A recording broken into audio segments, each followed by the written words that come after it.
President, I have the honor to speak on behalf of the 5 Nordic countries, Finland, Iceland, Norway, Sweden, and my own country, Denmark. Almost 8 decades ago, leaders from all over the world signed the UN Charter. They thereby committed their countries to protect future generations from the scars of war and to ensure that armed force shall not be used save in the common interest. They committed to refrain from the threat or use of force against the territorial integrity or political independence of any state. They committed to settle the international disputes by peaceful means. But 1 year ago, air raid sirens sounded across Ukraine, and Russia tanks crossed the Ukrainian border. Russia chose to launch an unprovoked and brutal war of aggression on a sovereign and peaceful neighbor in blatant violation of the UN Charter. So far, many thousands have lost their lives. Millions have been displaced, and right now we see no end to the war.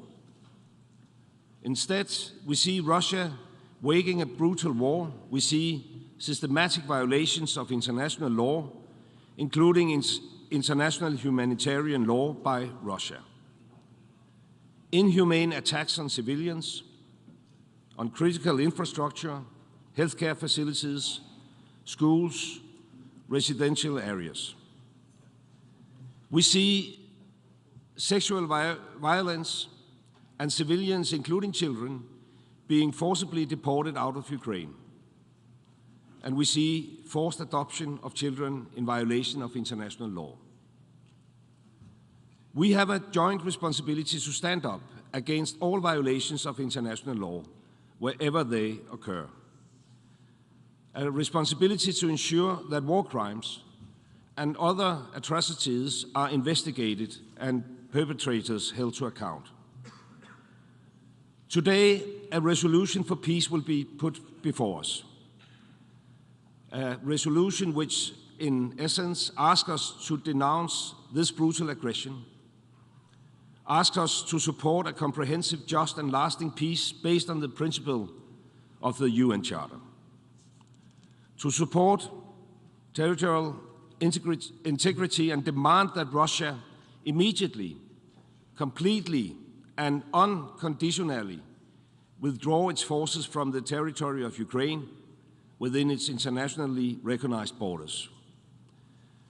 A resolution that urges us to cooperate in the spirit of solidarity to address the global impact of the war. Distinguished colleagues, this UN Charter was signed to maintain international peace and security. It clearly prohibits aggression and wars of conquest, like the ongoing Russian aggression against Ukraine. So let us be honest about the issue before us. This is about standing up for international law. This is about standing up for the UN Charter, about standing up for peace. We will not be neutral when asked to stand up the side of the UN Charter and of a victim of aggression. As the late Archbishop Desmond Tutu said, if you are neutral in situations of injustice, you have chosen the side of the oppressor. The fact remains today as simple as 1 year ago. If Russia stops fighting, there will be no more war. If Ukraine stops fighting, there will be no more Ukraine.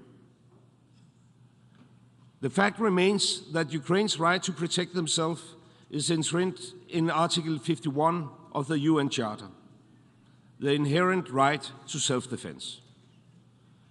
The fact also remains that Russia's unprovoked aggression against Ukraine has no justification, rather legal or moral. The International Court of Justice has ordered Russia to immediately suspend the military operations that it commenced on 24 February 2022 in the territory of Ukraine. This war must end. The violence must end. We must restore respect for the UN Charter, and we must make sure that similar horrors do not happen again. Today, we have an opportunity to vote for peace, for a peace which respects and upholds the UN Charter, for a peace that does not encourage future aggressions against Ukraine or any other member state. Let us not miss this opportunity. The Nordics will honor the signatures our representatives placed on the UN Charter. We hope to be joined by all. Thank you.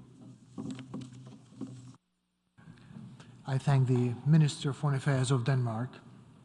And now I give the floor to His Excellency Péter Szijjártó, Minister of Foreign Affairs and Trade of Hungary.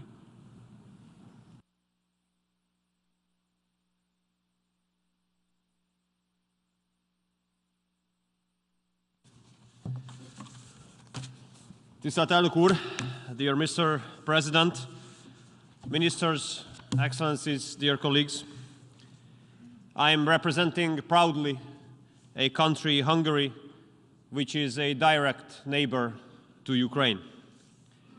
Being a direct neighbor to a country in war means that the impacts of the war are severe and immediate on us. And we are faced with the tragic consequences of this brutal war day by day.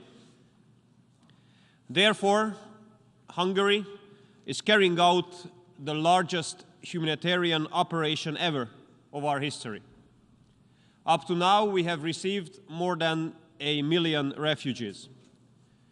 Obviously, we ensure them full and equal access to our education and healthcare system. We give incentive to companies in Hungary in order to encourage them to employ refugees.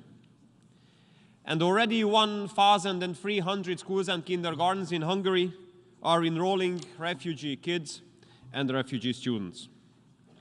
Believe me, it is heartbreaking to see those torn apart families who are arriving to Hungary on a daily basis, kids only with their mothers, leaving the fathers behind. Based on our experience in the neighborhood, dear colleagues, this war has only brought suffering, and this war has no winners. This war does have only losers. Hundreds or even thousands of people are killed on a daily basis.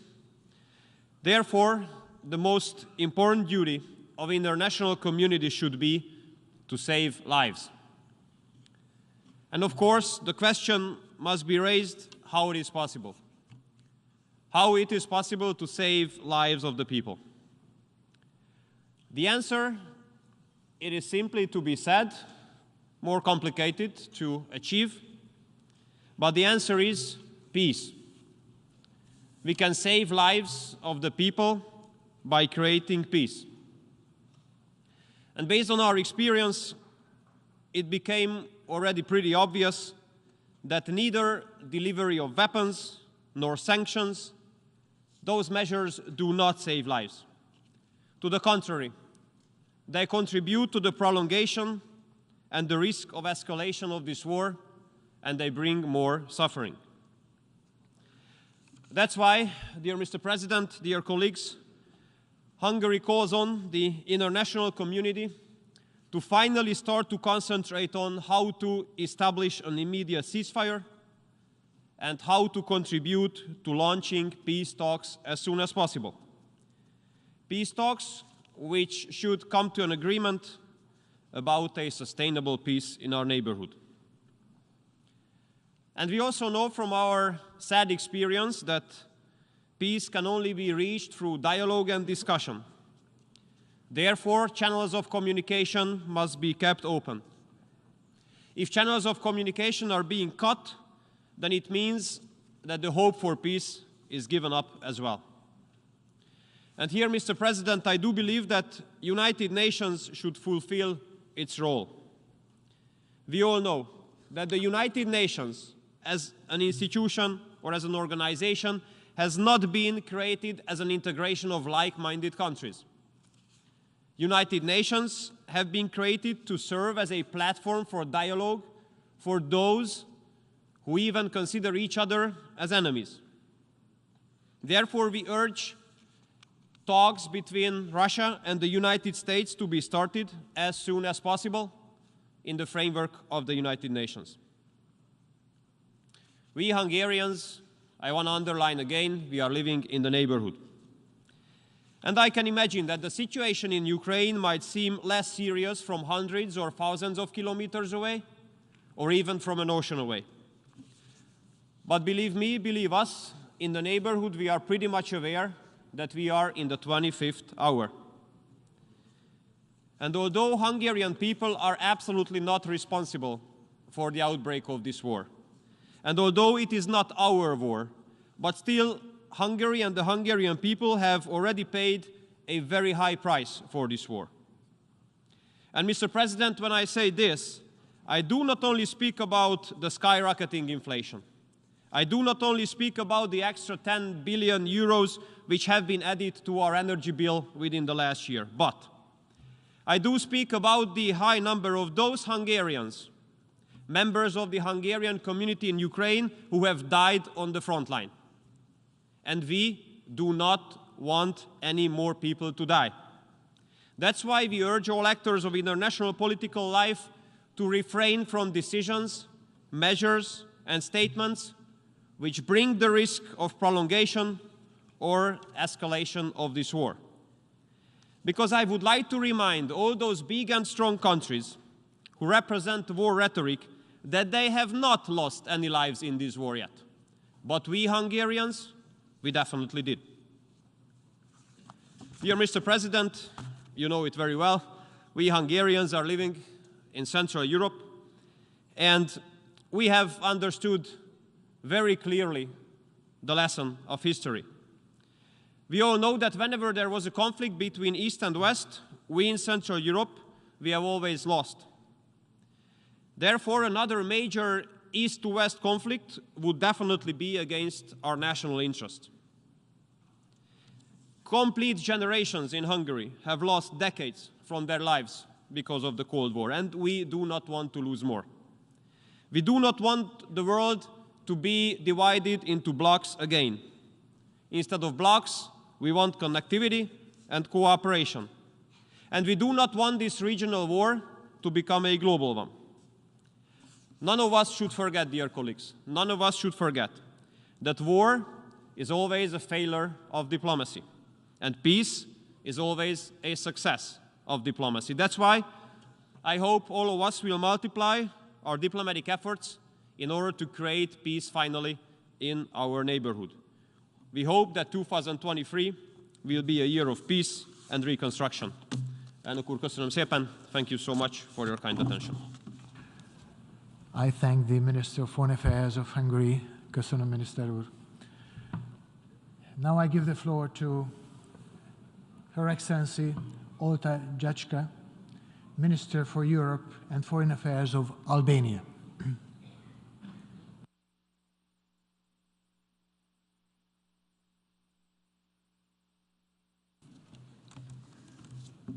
Mr. President of the General Assembly, Excellencies, 1 year ago, on this day, the world was holding its breath, waiting to see what choice Russia's president would make. On February 24th, we learned that he made his choice. This war is one for which there was no other reason than this choice by the Russian president. We should do well to remember that. Ukraine did not attack Russia. Ukraine did never threaten Russia. That claim is just as ludicrous today, when the whole world has seen the weakness of the Russian army, as it was back in February 23rd of last year, when most of the world expected the invasion to succeed in a matter of days. It was an unprovoked, illegal, criminal invasion of a country. It was above all an act of aggression that clearly violated the UN Charter and international law. One that was condemned in no uncertain terms and in landslide votes through a number of resolutions by this Assembly. The International Court of Justice has also been very clear in its order of March 16th of last year, stating that the Russian Federation shall immediately suspend the military operations on the territory of Ukraine, and it must also ensure that other forces under its control or supported by Moscow should not continue the military operation. It is not just our evaluation of the military capabilities of the Russian army that has changed over the past year. The brutality of this force has become apparent to all. The war crimes it has committed in Ukraine in this past year, indiscriminate bombings of entire cities and towns, the rapes, the executions, the massive enrollment of convicts and mercenaries are perhaps the best indictment of the true nature of Russia's war.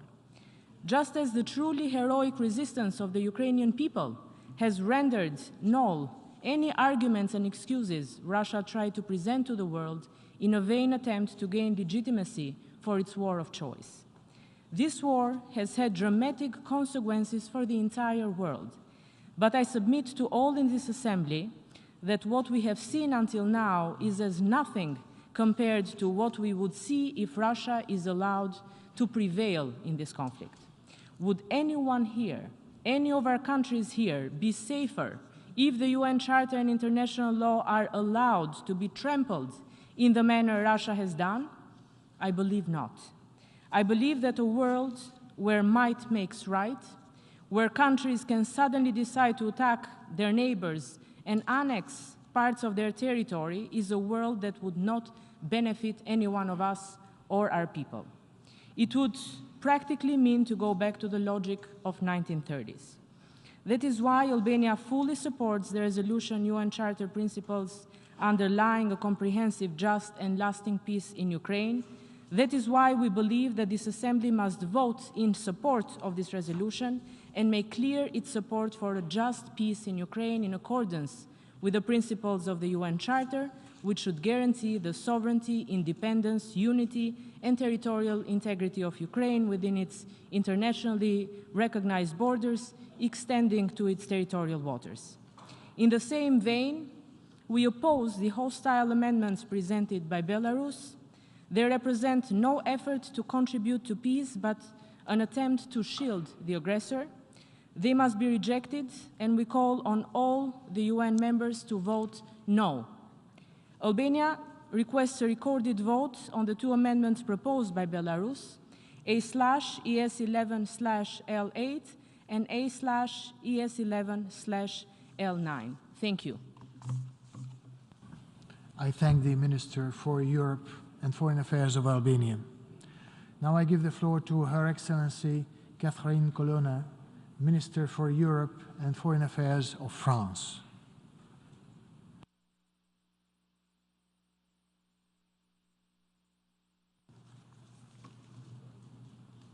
Mr. President, Ministers, dear colleagues, ambassadors, it has been a year now since Russia launched its war of aggression against Ukraine without any justification and completely illegally. And for the past year, it has waged a brutal war there, a war which violates the most fundamental principles of our common charter as well as its own commitments. This has been a year of war marked by successive abuses and crimes so serious and systematic that the International Criminal Court has launched investigations into war crimes, crimes against humanity, and genocide. None of us can turn a blind eye to executions, torture, sexual violence as a weapon of war, kidnappings, and deportations of children. However, Ukraine has been resisting admirably for a year. It is resisting for its own independence, for its freedom, and for its right to build the future it has chosen. As I stand here before our Assembly, I wish to express France's absolute determination to support Ukraine so that it can not only resist, exercise its right to self-defense, a right recognized by our common charter, but also so that it can enforce its sovereignty and territorial integrity. These are also principles that unite us. I do so that Ukraine can therefore thwart Russia's aggression, which is a serious threat to international peace and stability, and therefore to the peace and security of all of us. This is a matter of concern for all of our states, because there will be no peace and security anywhere if aggression is rewarded. This war waged by Russia is therefore everybody's business, because it threatens the existence of a state, because it represents a domineering and imperialist plan, because it denies the existence of borders. It is everyone's business. As the President of the Republic, Emmanuel Macron, said from this rostrum last September, neutrality is not a possibility, because neutrality would amount to becoming an accomplice of the aggressor. Letting Russia dictate the terms would be a fatal blow to the international rules-based order to which we have all subscribed for 75 years. It would undermine the very foundations of our collective security. Our common duty is to prevent Russian aggression from being only the first step towards a period of serious instability and systemic violence, which would spare no region of the world. And none of us would have any reason to sleep easy in a world in which a great power, which moreover possesses nuclear weapons and is a permanent Security Council member, could, at its own discretion, decide to attack its neighbours, to deprive them of their freedom.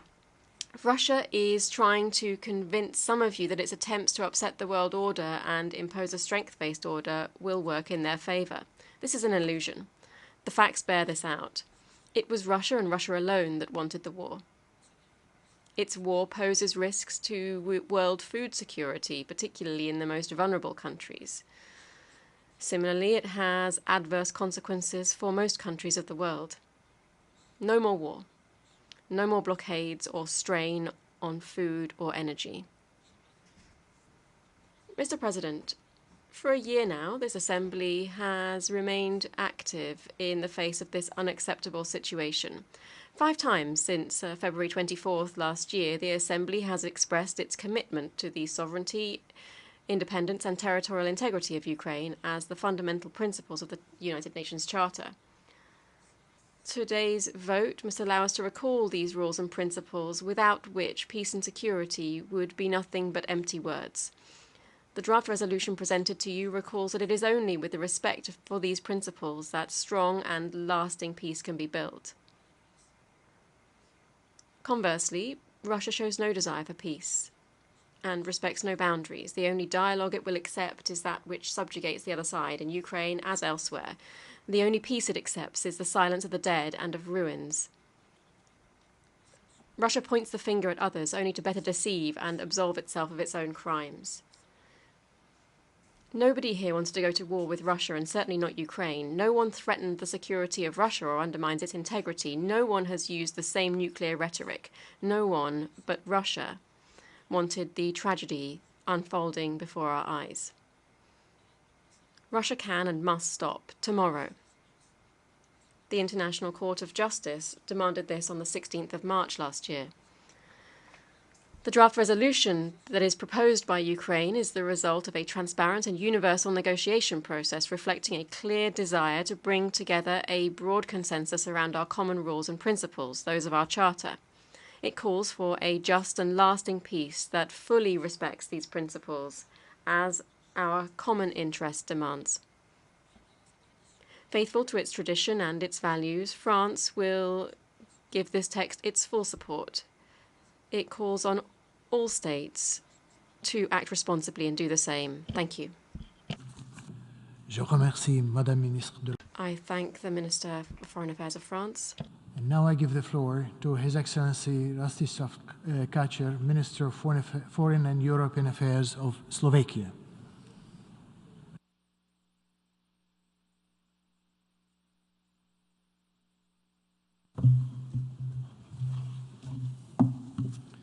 Mr. President, ladies and gentlemen, fellow ministers. 77 years ago, the United Nations founding fathers, I'm very proud to say, one of 14 was Slovak diplomat Jan Papanek, established this organization with the aim to save future generations from atrocities of war. Their vision was simple and straightforward: to build a world in which every human being lives in peace and prosperity while promoting friendly relations and cooperation among nations. Today, we must admit that this noble mission is facing a severe challenge. Effective multilateralism is falling apart, with one member state is blatantly violating fundamental principles and values of this organization. The state upon which the UN Charter bestowed the privilege of guarding these very principles through the provision of a permanent seat in the Security Council, the Russian Federation. Mr. President, ladies and gentlemen, we strongly condemn the ongoing, unprovoked and unjustified military aggression of the Russian Federation against Ukraine in violation of all fundamental values and principles of the UN Charter and international law. We reiterate our call for an immediate cessation of Russian military activities in Ukraine and demand an unconditional withdrawal of all Russian troops from the whole territory of Ukraine. In this regard, we would like to echo the words of the Secretary General, who previously said, "Enough is enough." Yet it seems the Russian Federation obviously does not understand this appeal. On the contrary, it goes on with its misleading rhetoric, propaganda, and the distortion of facts on the ground, promoting some kind of alternative reality. It is our duty to take a fierce stand against these actions and the spreading of lies and deceptive narratives. The aggression has caused food insecurity, is fueling a global inflation with devastating impacts, mainly on the most vulnerable countries of the world. Millions of Ukrainians had to flee their homes, 90% of whom are women and children. Slovakia is one of those countries where more than 100,000 of them found temporary refuge. Mr. President, ladies and gentlemen, today we have gathered here in New York with one goal: to reaffirm our steadfast commitment to the values and principles of the UN Charter. Russia's ignorant attempt at redrawing internationally recognized borders as a sovereign country presents a grave threat not only to Europe. Let us be clear, this is not about Ukraine only, whose very existence is questioned today by one member state. Tomorrow, sovereignty, territorial integrity, and independence of any country might be at stake. This is about effective multilateralism, which is under a severe threat. We cannot afford to let it go, to let it vanish. We need it for today and for future generations. We have all duty to protect the rule-based world. Therefore, I encourage you to vote yes for the adoption of the resolution, which Slovakia strongly supports. Thank you for your attention. I thank the Minister of Foreign and European Affairs of Slovakia. Now I give the floor to His Excellency Gordan Grlić Radman, Minister for Foreign and European Affairs of Croatia.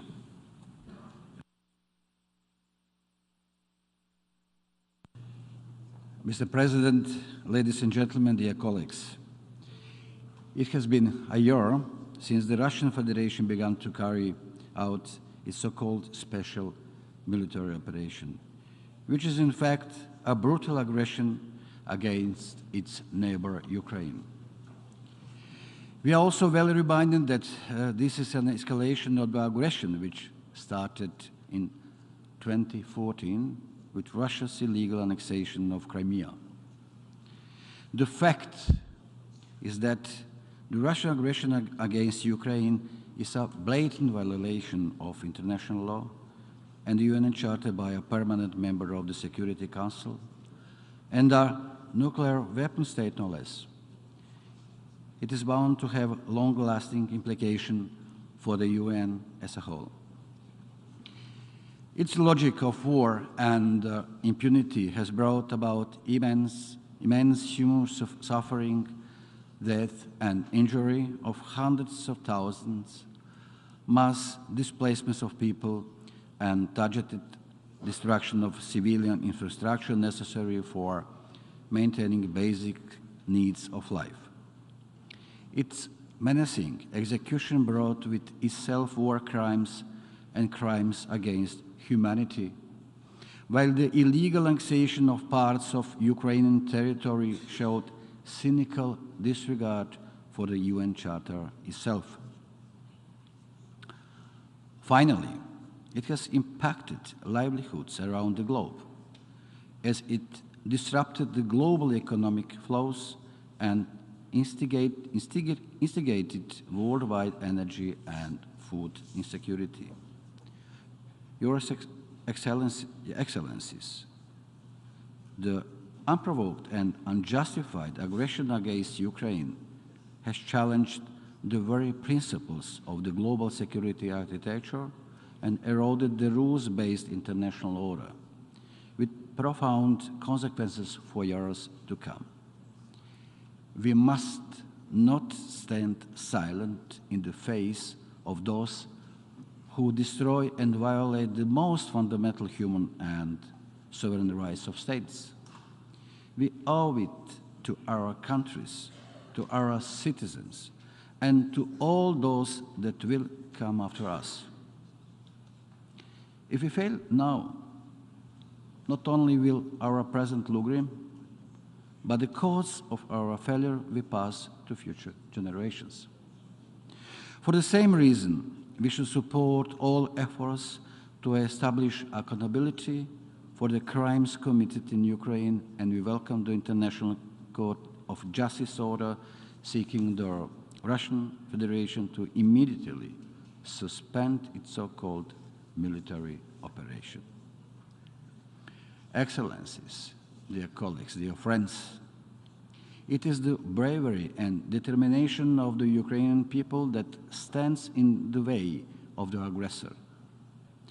The war in Ukraine sadly resembles the one in Croatia 3 decades ago. We, in Croatia, unfortunately know too well how this feels. Propaganda on the purported need for denazification and protection of a minority, followed by a self-declared republic on Croatia's soil, invasion and aggression. However, our fight for liberty took for long years. Let us not make Ukraine wait that long for freedom. We stand with Ukraine and its people. We will continue to support them in their right to defend themselves and to defend the UN Charter as well. The global community also stands with Ukraine, as evidenced by the continuing support of the vast majority of UN member states for General Assembly resolutions calling for an end of the Russian aggression. By standing with Ukraine, we are standing in defense of the pillars of our system and demonstrating our resolve to protect the UN Charter. The resolution we are debating today is a further demonstration of that resolve. Croatia stands firm in supporting the territorial integrity, independence, and sovereignty of Ukraine within its internationally recognized borders, knowing that a comprehensive, just, and lasting peace can only be founded upon these very principles. I thank you. I thank the Minister for Foreign and European Affairs of Croatia. Now I give the floor to His Excellency Zbigniew Rau, Minister for Foreign Affairs of Poland.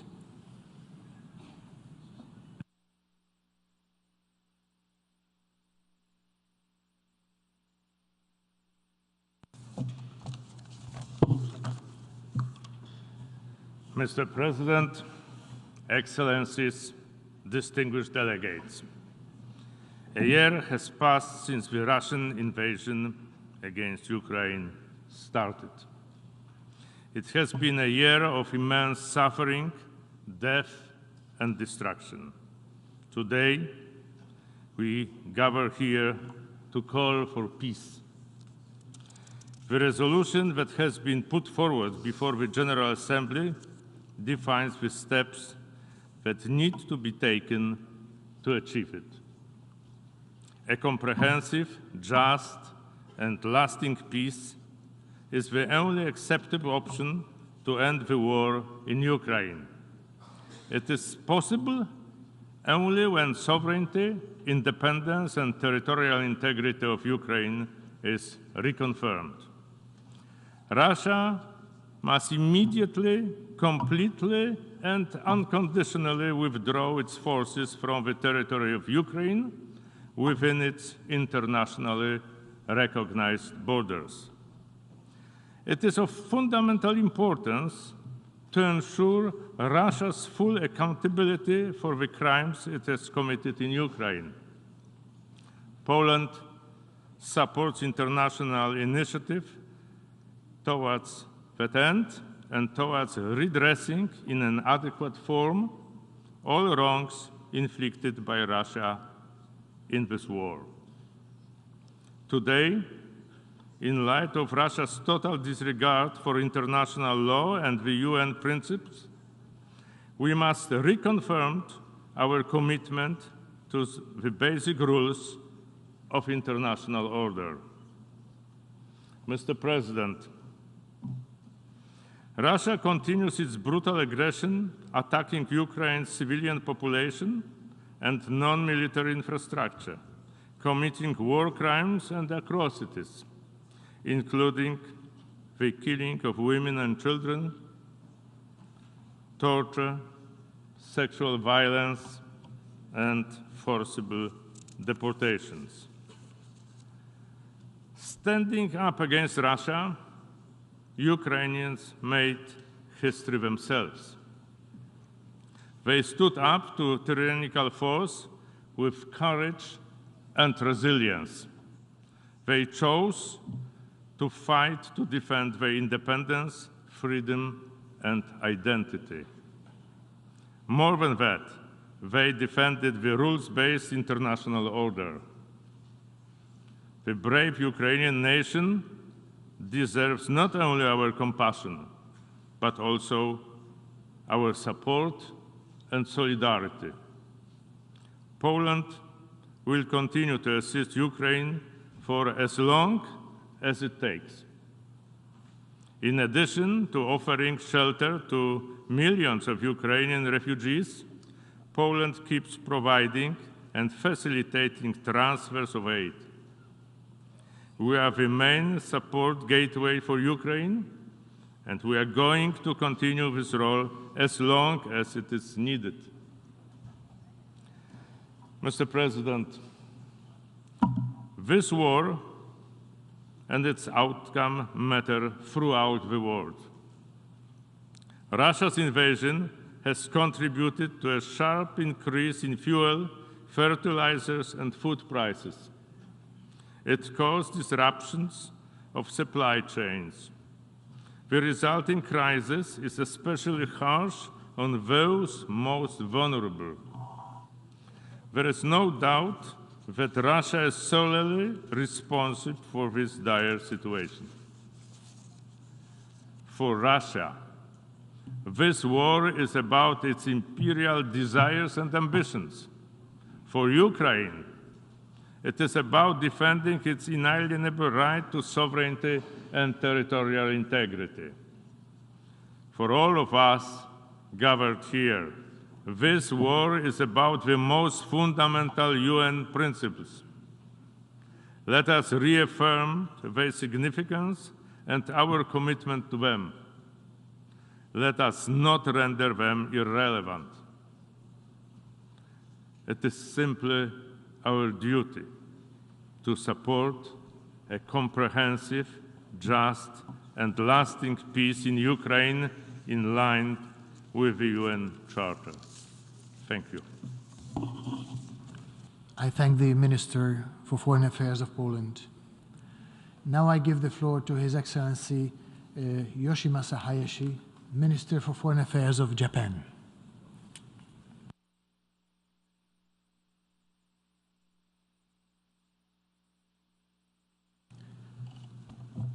Mr. President, distinguished colleagues, 193 member states in this General Assembly hall represent 193 different positions. Such diverse view, I believe, can converge on one specific point. We all want peace in Ukraine, or at least the overwhelming majority of us want peace in Ukraine. This draft resolution is about peace. However, peace must be based on principles. Hostilities must stop now, but this would not necessarily produce a comprehensive, just, and lasting peace. Imagine yourself. What if a permanent member of the Security Council launched an aggression against your homeland, grabbed your territory, and then ceased hostilities, calling for peace? I would call it an unjust peace. It would be a victory for the aggressor if such actions were tolerated. It would set a terrible precedent for the rest of the planet. The world would revert to the jungle, where brute force and coercion would prevail. Mr. President, distinguished colleagues, peace must be based on the principles of the United Nations Charter. That is why Japan supports this draft resolution entitled Principles of the Charter of the United Nations, underlying a comprehensive, just, and lasting peace in Ukraine. I urge my fellow colleagues gathered here today to vote in favor of it. Russia must, first and foremost, withdraw its troops immediately and unconditionally from Ukraine. The General Assembly has demanded it, as has the Secretary General and the International Court of Justice. Unfortunately, Russia seemingly cannot care about the General Assembly resolutions and the ICJ orders as if they were just pieces of waste paper. In addition, abusing the veto power is not enough for Russia. It also abuses its status as a nuclear weapon state with its irresponsible rhetoric. Russia's nuclear threats, let alone any use of its nuclear weapons, shall never be tolerated. Russia should be held accountable for all of its acts in an appropriate manner. Other member states should also refrain from supporting the aggression either directly or indirectly. In this regard, the proposed amendments by Belarus are an attempt to distract the attention of the member states from the fact that the Russian aggression is in violation of the very principles of the United Nations Charter. I urge fellow colleagues to vote against the amendments. Mr. President, distinguished colleagues, my heart breaks for the dire humanitarian situation of the people of Ukraine. Japan will continue to provide support for them, along with fellow members of the international community.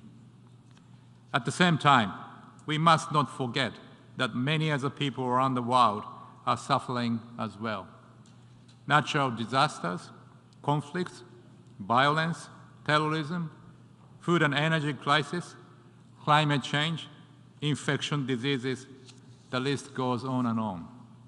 We need an integrated and tailored approach to deal with these issues, and that is what the United Nations excels at. However, the UN is now being tested. It has been damaged. We need to restore trust in this organization. We need to unite ourselves again. We need to strengthen the entire organization to grapple with today's ever more complex and interlinked challenges. This will entail not only reform of the Security Council, but also enhanced laws before the General Assembly, the Secretary General, the Economic and Social Council, the Peace Building Commission, and other bodies of the United Nations. Mr. President, distinguished colleagues, next year we should not meet here to mark the second anniversary of this senseless war of aggression. Instead, we should work towards peace guided by the rule of law. Let us meet here for the 2024 Summit of the Future and make it a summit of peace. Let us mark 2024 as a year of a strengthened United Nations. I thank you. I thank the Minister of Foreign Affairs of Japan. Now I give the floor to Her Excellency Hajj Al Habib, Minister for Foreign Affairs, European Affairs and Foreign Trade, and the Federal Cultural Institutions of Belgium.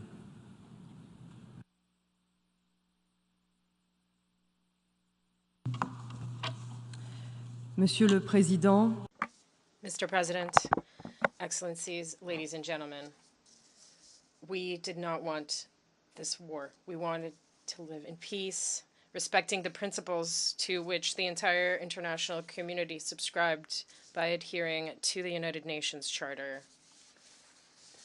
All of us present here made a commitment through Article 2 to respecting the territorial integrity, internationally recognized borders, and to settle our disputes peacefully.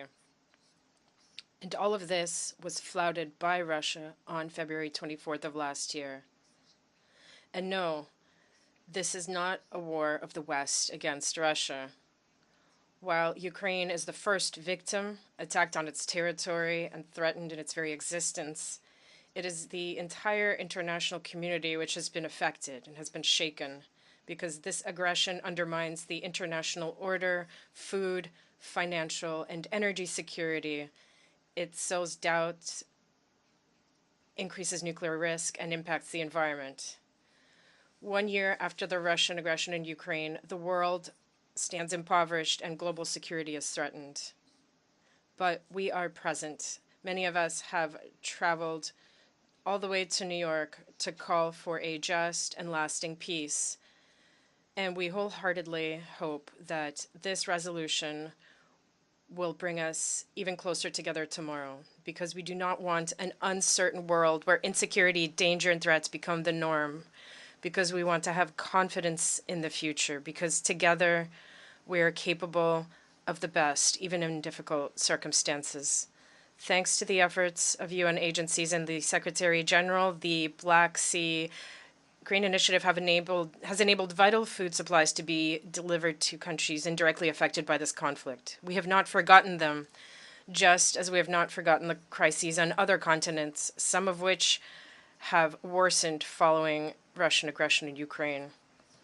The misinformation, the alternative truths, the false equivalencies, and biased reasoning that our Russian colleagues have been spreading for almost a year now are not backed up by the hard facts, the cruel realities that we are facing, such as kidnappings, displacement, or deportations. Justice will find the right words to describe the suffering of thousands of Ukrainian children.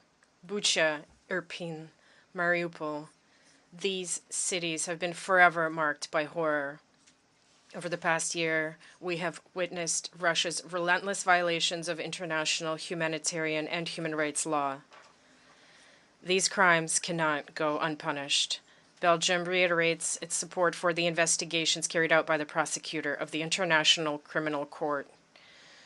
We strongly advocate for a world where norms and the rule of law prevail over the principle of might makes right. It is in this spirit that we must define the principles of a comprehensive, just, and lasting peace.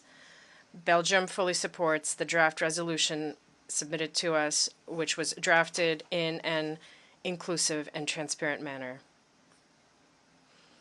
It is a moment of truth that is bringing us together today to tell the truth.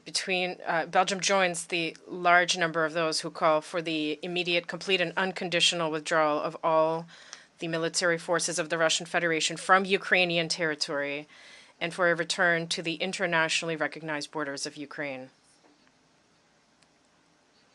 Going forward and until peace is attained, Belgium will support Ukraine for as long as necessary to preserve the full meaning of the concept of collective security, which is at the heart of the United Nations Charter and at the heart of peace. Thank you.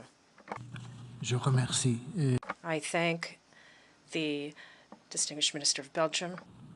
Now I give the floor to His Excellency Jan Lipavsky, Minister for Foreign Affairs of Czechia.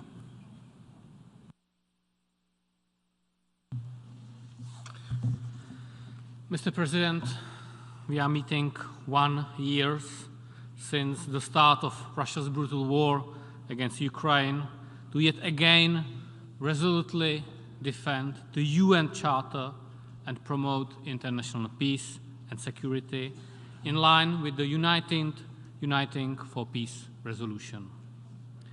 We are horrified by Russia's blatant violation of international order.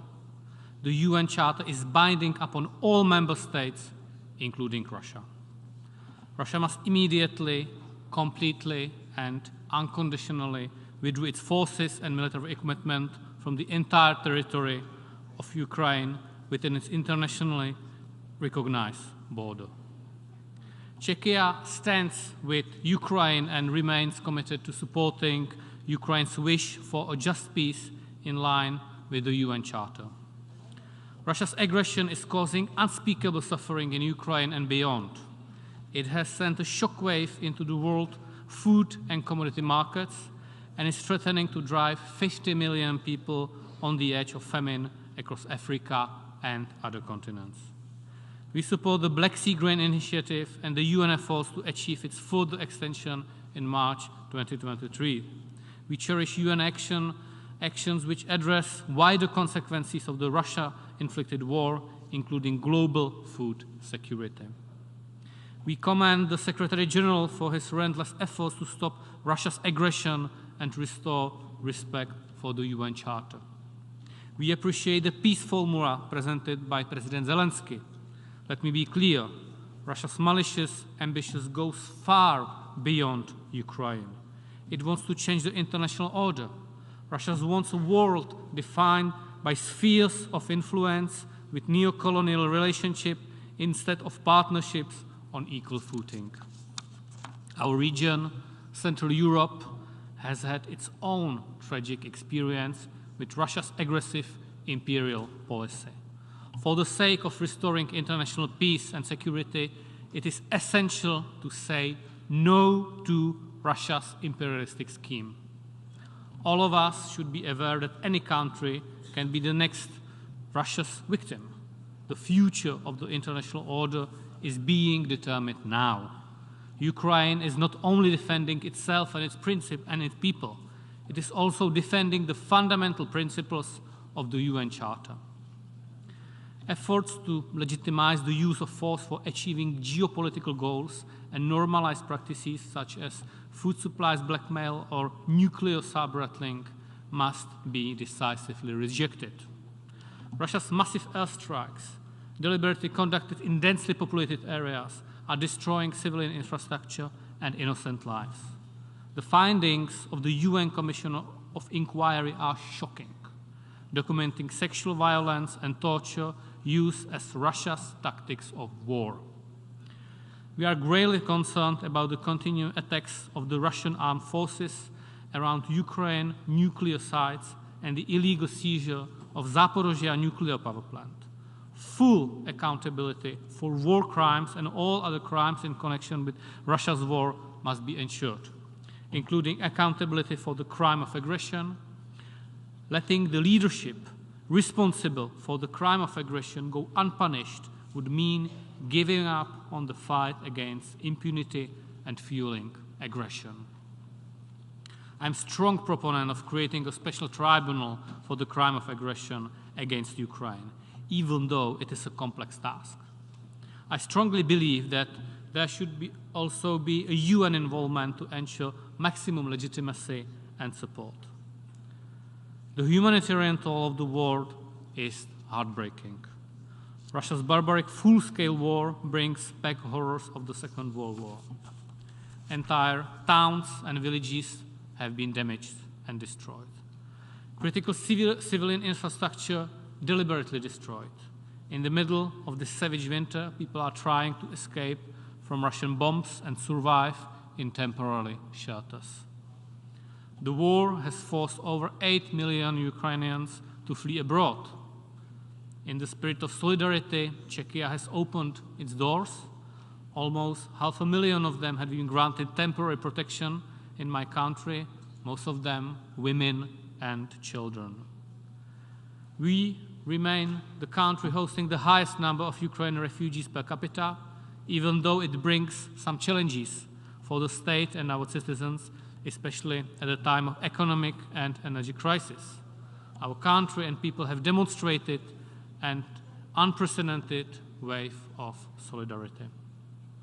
We have also provided humanitarian assistance to Ukraine through in-kind and material support so that people affected by the war in freezing temperatures have access to healthcare, drinking water, electricity, and heating. Here, I would like to stress that our assistance to Ukraine does not affect our humanitarian aid nor budget when helping other countries in need. Mr. President, my country strongly supports the draft resolution put to our consideration. It defends the principles of sovereign equality and territorial integrity of states. I would like to appeal to all those who might be tempted today to take a neutral stance and to those who believe that it is not their war. If we don't act now, we are accepting a new international order based on use of brutal force, based on colonialism. Thank you very much. I thank the Minister of Foreign Affairs of Czechia. Now I offer the floor to His Excellency Gabrielius Landsbergis, Minister for Foreign Affairs of Lithuania.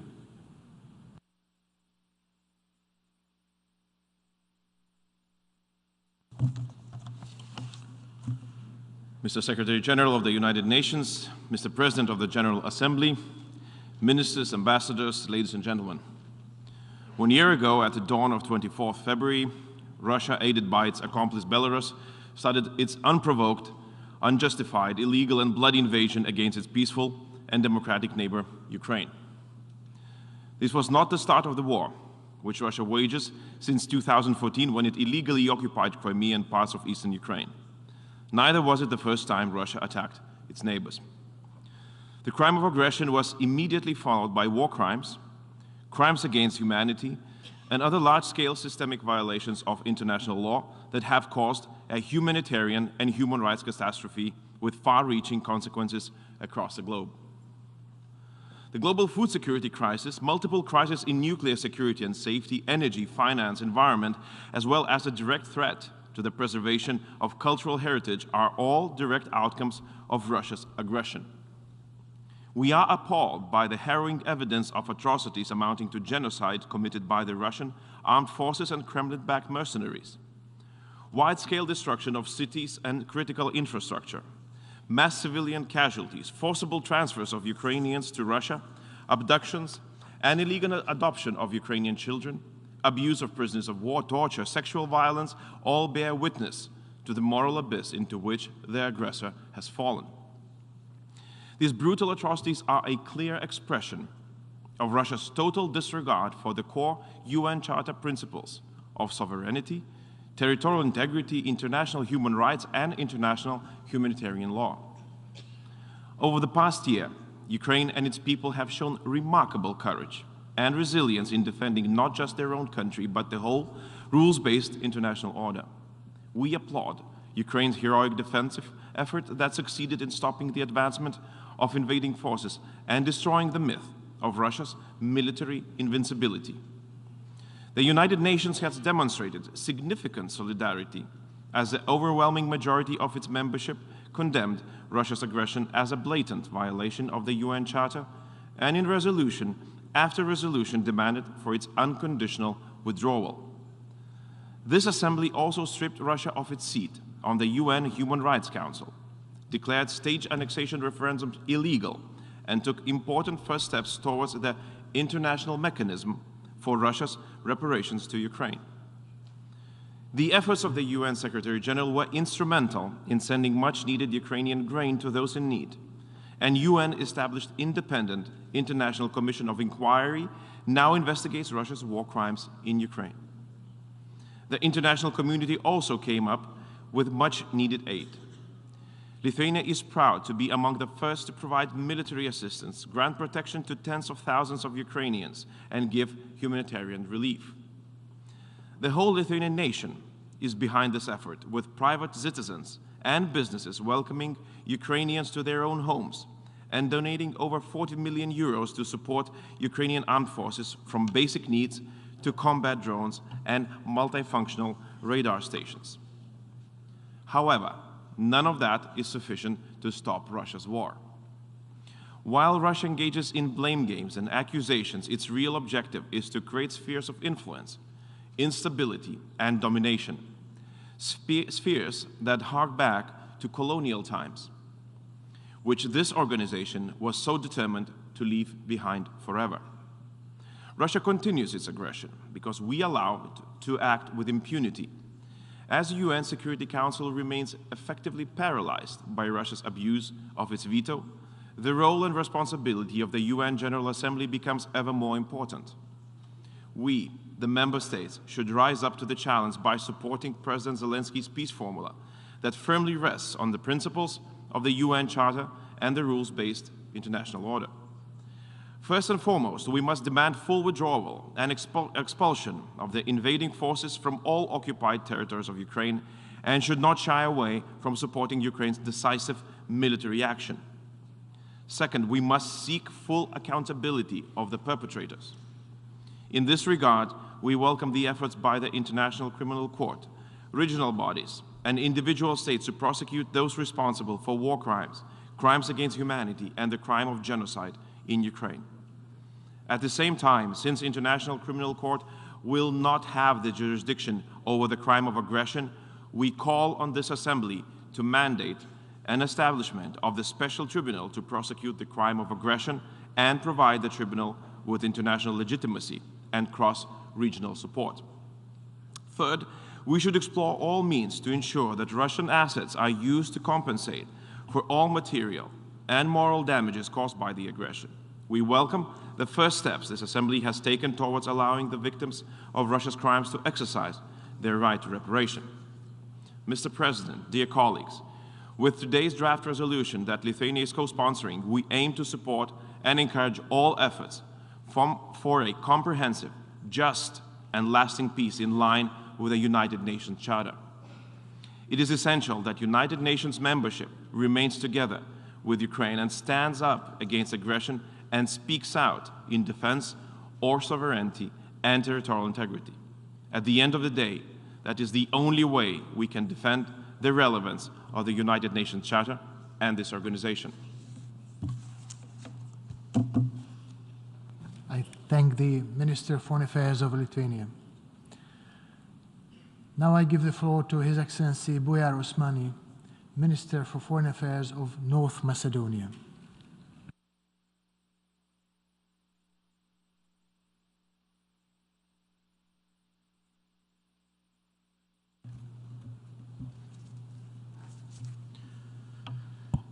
Mr. President, esteemed Excellencies, ladies and gentlemen, precisely 1 year ago, the unthinkable happened. War of aggression in Europe in the 21st century, after decades of carefully and skillfully crafted international order based on rules and principles. This very organization was created, and I quote, to save succeeding generations from the scourge of war, unquote. Now, when the people of Ukraine suffer from the scourge of unprovoked, unjustified, and deliberate war of aggression, this organization should raise its voice clearly and loudly through representatives of sovereign member states, both in solidarity and in condemnation. In solidarity, because today it is Ukraine, tomorrow it could be any of our states who rely on the norms and principles of international law and consider the Charter of the United Nations as the undisputable guarantee for their independence, sovereignty, and territorial integrity. Condemnation, because it's not acceptable that anyone, and not talk about the permanent member of the Security Council, a supposed guardian of peace and stability in the world, and under any circumstances and pretext possible, invades a sovereign state, destroy its infrastructure, and infringes unbearable suffering to the civilian population. We cannot allow or admit the territorial conquest and changes of borders by war, neither ridiculously staged referenda on thus occupied territories. We cannot accept the return of spheres of influence, rule of force, and the right of the strongest to decide the destiny of other nations. My country, North Macedonia, voiced this principal position from the first day of aggression. For us, it is not and has never been a question about simply taking a side between the two belligerents, because it is not what really happens. It's the Russian Federation, by violating the UN Charter, that deliberately chooses the wrong side of the history. The majority of the member states of the UN have clearly acknowledged this regretful fact by voting previous relevant resolutions from this 11th emergency special session of the General Assembly. We urge Russia once again to end this senseless war and withdraw its troops from the sovereign territory of Ukraine. The immense damage has already been done, and every additional day of aggression only further exacerbates human sufferings. Excellencies, in 2022, Russia decided to violate one of the most basic principles of international law and launch a fully fledged war of aggression against Ukraine, a UN founding member state and neighbor. This has shattered the peace and installed insecurity and uncertainty. The food and energy insecurity worldwide are only some of the direct consequences of this aggression. But the biggest danger lies in challenging the whole rule-based international order. The international community, embodied in the United Nations, can't afford that this gross violation of all norms and principles goes without response. Justice and accountability are needed for the sake of the victims in the first place, but they are also prerequisites for avoiding further aggressions and unprovoked use of force in international relations. North Macedonia subscribed to this demand by supporting the ICC prosecutors' investigation of war crimes and crimes against humanity committed in Ukraine.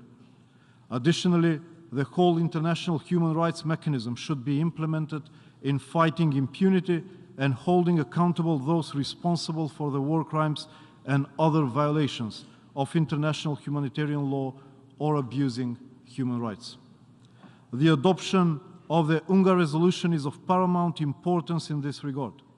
My country figures among the initial co-sponsors and joins other members of the international community in a common endeavor to restore peace and to safeguard the rules-based international order. That wouldn't be possible without ensuring full accountability for wrongdoings. What is there at stake is no less than a vision of a world we want to live in. Either we will secure peaceful coexistence and cooperation among nations, free from menaces of war and aggression, or we will be forced to live in constant fear, instability, and uncertainty.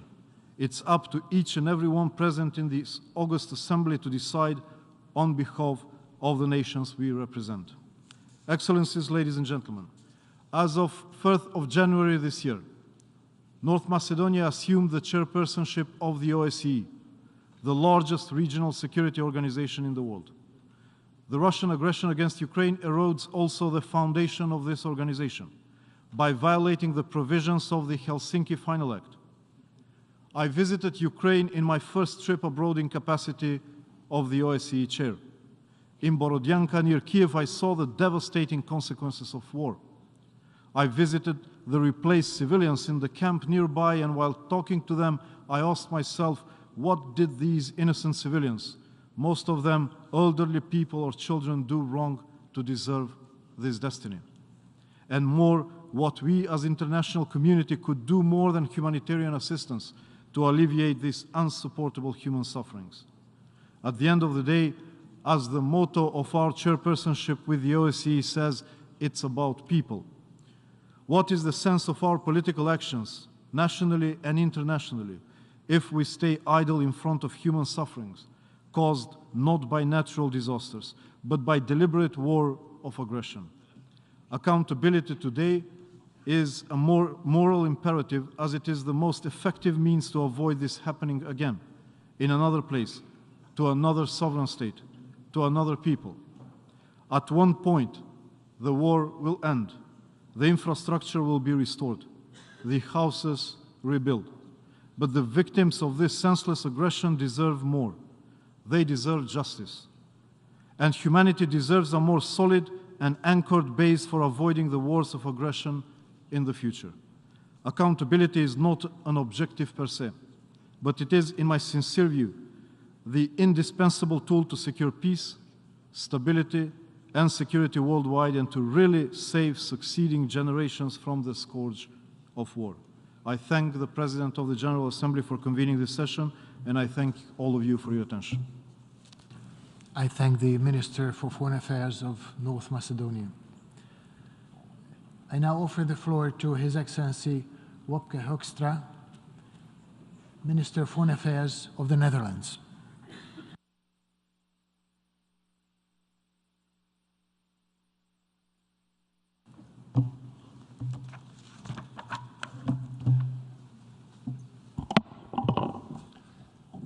Mr. President, ladies and gentlemen, tomorrow we mark a sad one-year anniversary.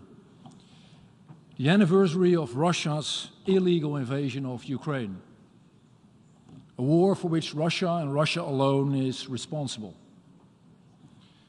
Over the past year, we have witnessed how Russia's aggression is slowly destroying Ukraine, how innocent men, women and children are being killed, how schools, hospitals, and entire neighborhoods are being wiped out, and how the Ukrainian people are enduring murder, rape, torture, and abduction.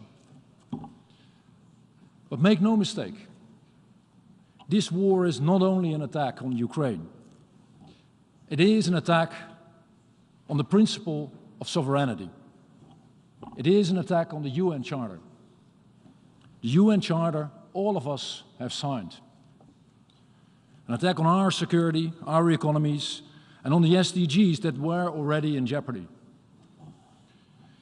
It is an attack on all we stand for, despite all of our differences. And if we turn a blind eye to Russia's aggression, if we allow it to trample the UN Charter, if might becomes right, then I can only see more hardship, more instability, and more suffering ahead of us. Ladies and gentlemen, the only way forward is to commit to the agreement we have made. By making sure that Ukraine survives as a state within its internationally recognized borders, and by working for a real, just, and lasting peace for Ukraine. That is our common responsibility. And that is why the Netherlands is doing all it can to support Ukraine. And we will do everything. We will do everything in our power to ensure that Russia is held to account and that justice will be done. We're taking a leading role in this for the very reason that all of us here should not accept a world where brute force prevails over justice. And that is why we strongly support the Ukrainian Prosecutor General and International Criminal Court. That is why we will be sending 2 more forensic investigation teams in 2023. And that is why we will host a new International Center for the Prosecution of the Crime of Aggression and a damages register in The Hague. Ladies and gentlemen, we all want peace. And the road to peace is actually very simple. This war can end today if Russia sends its soldiers home. Just send them home.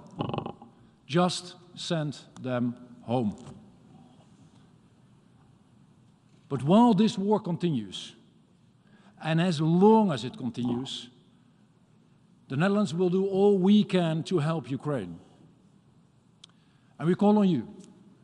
We call on all of you, dear friends, to join us, to underline our commitment, our joint commitment to the UN Charter, to the rules-based order it presents, and to vote yes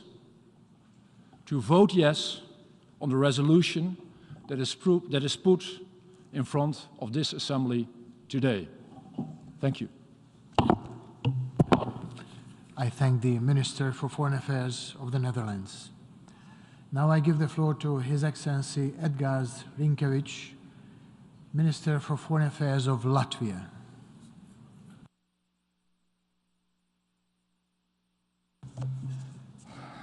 Mr. President, a year ago, Russia started its brutal invasion against Ukraine.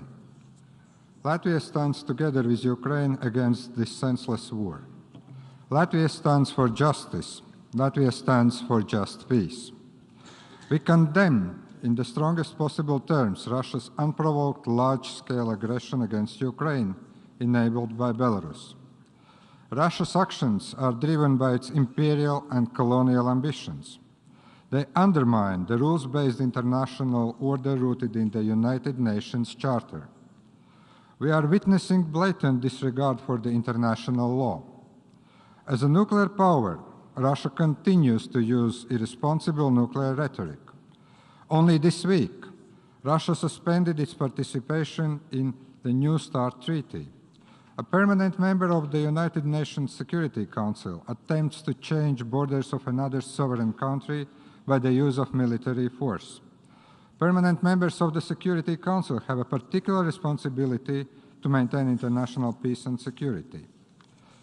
Every sovereign country has a right to choose its own foreign policy course. It applies to Ukraine as well as to any other country. Ukraine has a right to defend itself against foreign aggression. Ukraine fights for its survival, its right to exist. The sole responsibility for the war lays on Russia. Russia started this war, and Russia alone can and must end it immediately. Я обращаюсь к народу России. I address the people of Russia. Ukraine did not attack you. NATO did not attack you. It is your own government that attacked Ukraine. It is your soldiers that are killing peaceful civilians in Ukraine. You can stop this war, and you must do so. Russia must leave Ukraine. Latvia strongly condemns deliberate attacks by Russia against civilian and critical infrastructure in Ukraine. Residential areas, schools, kindergartens, hospitals, and critical energy infrastructure are destroyed by Russian bombings. Innocent civilians, including children, are killed. More than 17 million people have been forced to leave their homes or flee their country. The international community must continue to provide all necessary support to Ukraine, including military and humanitarian. Latvia's assistance to Ukraine has significantly exceeded 1% of our GDP. The provided support will set the pace for further reconstruction process in Ukraine. Latvia has engaged in the reconstruction of Chernihiv region. Horrific crimes in Ukraine remind of the bitter experience of Latvian people during the Soviet occupation. We condemn the illegal deportation of Ukrainian civilians to Russia and forced illegal adaptation of Ukrainian children. We condemn the forced passportization and conscription to the Russian armed forces of the Ukrainian citizens. Russia must stop violating international humanitarian law and human rights. Crimes committed by Russia cannot and will not go unpunished. We commend efforts of the International Criminal Court to investigate atrocity crimes and to serve justice for victims. Regrettably, the International Criminal Court and national judicial systems cannot exercise jurisdiction to prosecute the crime of aggression. Latvia calls for establishment of ad hoc tribunal under the auspices of the United Nations. This will grant the tribunal strong international legitimacy and provide a basis for applying exceptions from the personal immunities. Those in Russian leadership responsible for crimes must be held accountable. Mr. President, Russian propaganda seeks to justify its legal invasion and to deny its crimes. It tries to shift the blame for global consequences of this war. We must resist such disinformation with truth and facts. Those Russian individuals and groups engaged in propaganda in support of Russia's aggression against Ukraine must be held accountable. To counter disinformation, Latvia will continue to support independent media. Russia's war against Ukraine has caused serious long-term geopolitical, economic, and humanitarian consequences far beyond Europe. Food and energy are instruments in Russia's warfare affecting people globally. It is Russia's war against Ukraine that has caused shortage of food supplies and the rise of energy prices, not the sanctions. We commend the Black Sea Grain Initiative, which must be continued. We support the work of the World Food Programme. Last year, the Latvian government decided to unblock the Russia's fertilizers in Latvian ports. Fertilizers are to be donated to countries of the Global South to improve food security worldwide. Mr. President, we welcome President Zelensky's 10-point peace formula and strongly support his vision for peace that rests on the principles of the United Nations Charter. Russia must withdraw its forces from the entire territory of Ukraine. I call on all members of the United Nations to support the principles of sovereignty and territorial integrity. I urge member states to vote in favor of the resolution for just and lasting peace in Ukraine. May this year mark a victory over tyranny, cruelty, and sufferings. Thank you very much. I thank the Minister for Foreign Affairs of Latvia. Now I give the floor to His Excellency Ignacio Cassis, Head of the Federal Department of Foreign Affairs of Switzerland. Merci, Monsieur le... Thank you, Mr. President. For a year now, ladies and gentlemen, we have all been witnessing the serious violations of the United Nations Charter in Ukraine. For a year now, Russia's military aggression against Ukraine has continued in defiance of international law. For a year, the trust and the security order that has prevailed in Europe have been under threat. Every country in the world has been affected in some way by the repercussions of this war. Its consequences are disastrous. The human cost is impossible to quantify. In addition to the thousands of dead, wounded, and missing on the ground, more than 8 million people have had to flee their homes. 8 million. This represents the entire population of my country, Switzerland. Last year, I saw with my own eyes the destruction and suffering in and around Kyiv.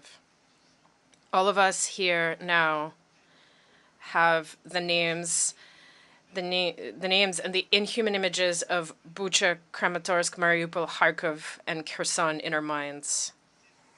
These horrors are taking place as we are about to commemorate the 75 years of the Geneva Conventions next year.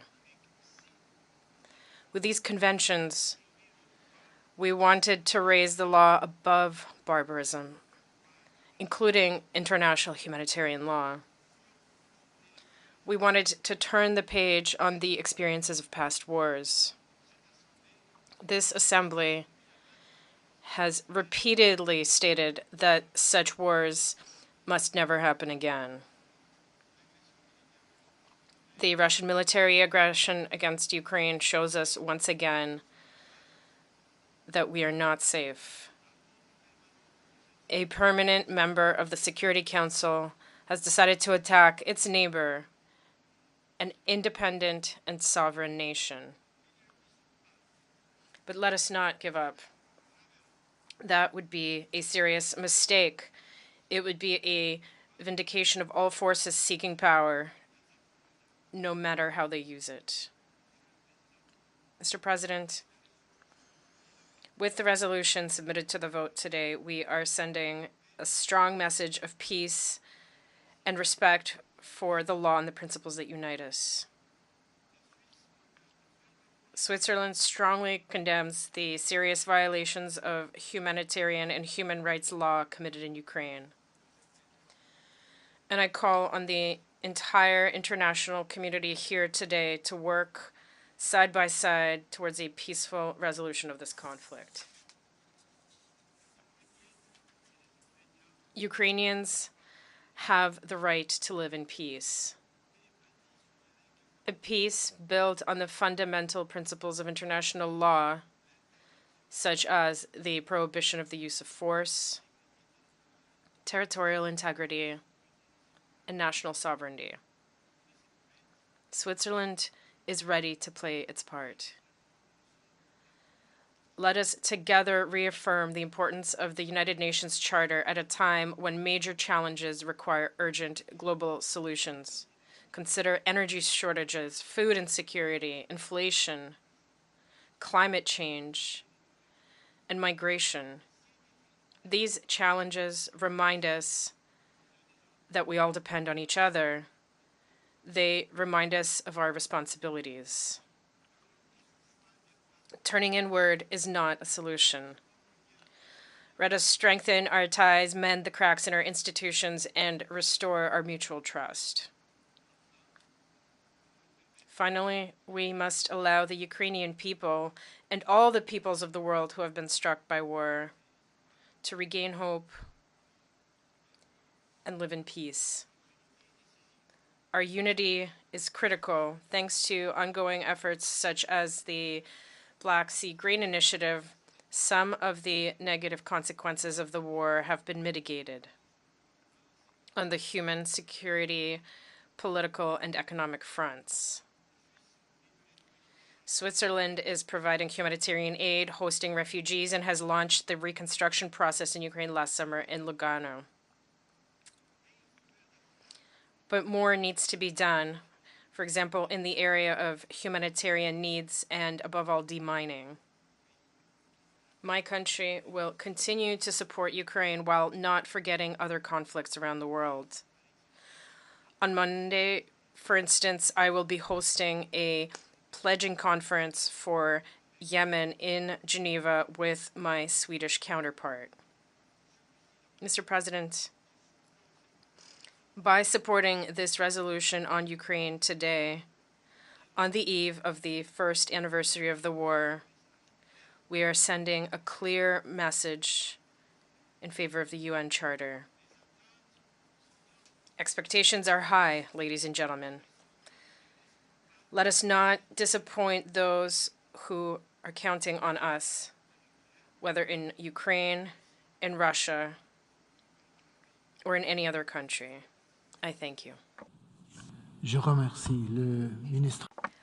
I thank the Federal Minister of Switzerland. Now I give the floor to His Excellency Kostadin Kojabashev, Deputy Minister for Foreign Affairs of Bulgaria.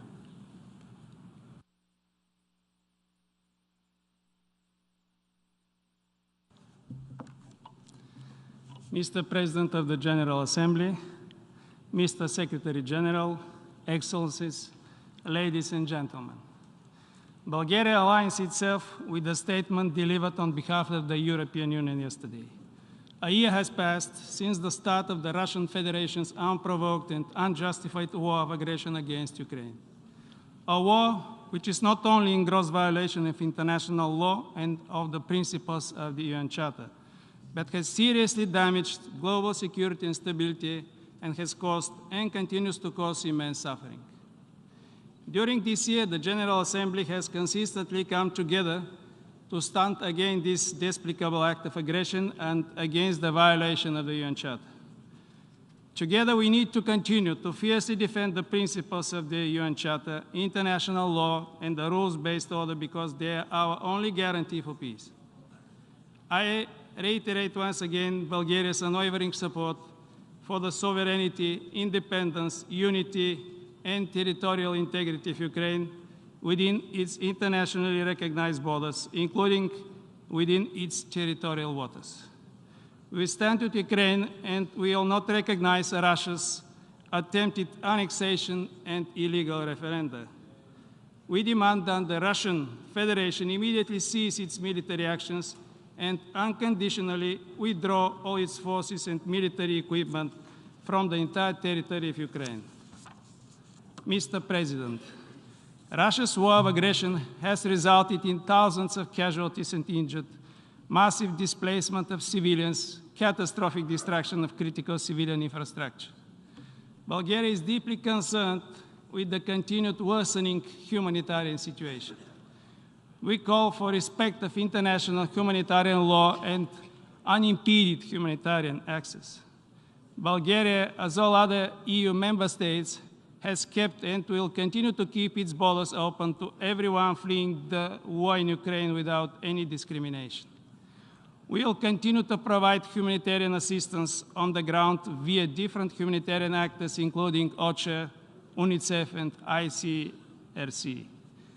The global food crisis that the world faces today, initially triggered by climate changes, conflicts, the pandemic consequences, has been very significantly aggravated by Russia's war of aggression against Ukraine. Bulgaria will do its part to mitigate the most immediate consequences of this crisis and will continue to work for finding long-term solutions. We welcome the Black Sea Grain Initiative and the leadership of the Secretary General in restoring the grain exports from Ukraine's Black Sea ports, while acknowledging that the situation remains very critical and the need for humanitarian assistance to a number of countries in the Global South persists. We call for the renewal of the Black Sea Grain Initiative in March and for its unimpeded implementation. Mr. President, the Russian Federation bears full responsibility for its aggression and all the destruction and loss of life, and it must and will be held accountable in accordance with international law. Only through ensuring justice for all victims will stand a chance to prevent such crimes in the near future. Excellencies, today the General Assembly bears a historic responsibility to stand for the principles of the UN Charter, to stand for peace and for international rules-based order. Bulgaria is proud to have co-sponsored draft resolution principles of the Charter of the United Nations underlying a comprehensive, just and lasting peace in Ukraine as it stands for peace. Its purpose is to help bring this conflict to an end and to reaffirm our collective support for the international principles upon which a comprehensive, just, and lasting peace must be based. I urge all of you to vote in favor of the draft resolution in front of us. I would like to thank the Ukrainian people for their extraordinary courage and resilience. And finally, I reiterate once again Bulgaria's unwavering support for the efforts of Ukraine to achieve a lasting peace in line with the United Nations Charter and the international law. Thank you for your attention. I thank the Deputy Minister for Foreign Affairs of Bulgaria. And now I give the floor to His Excellency Peter Burke, Minister of State for European Affairs and Defense of Ireland.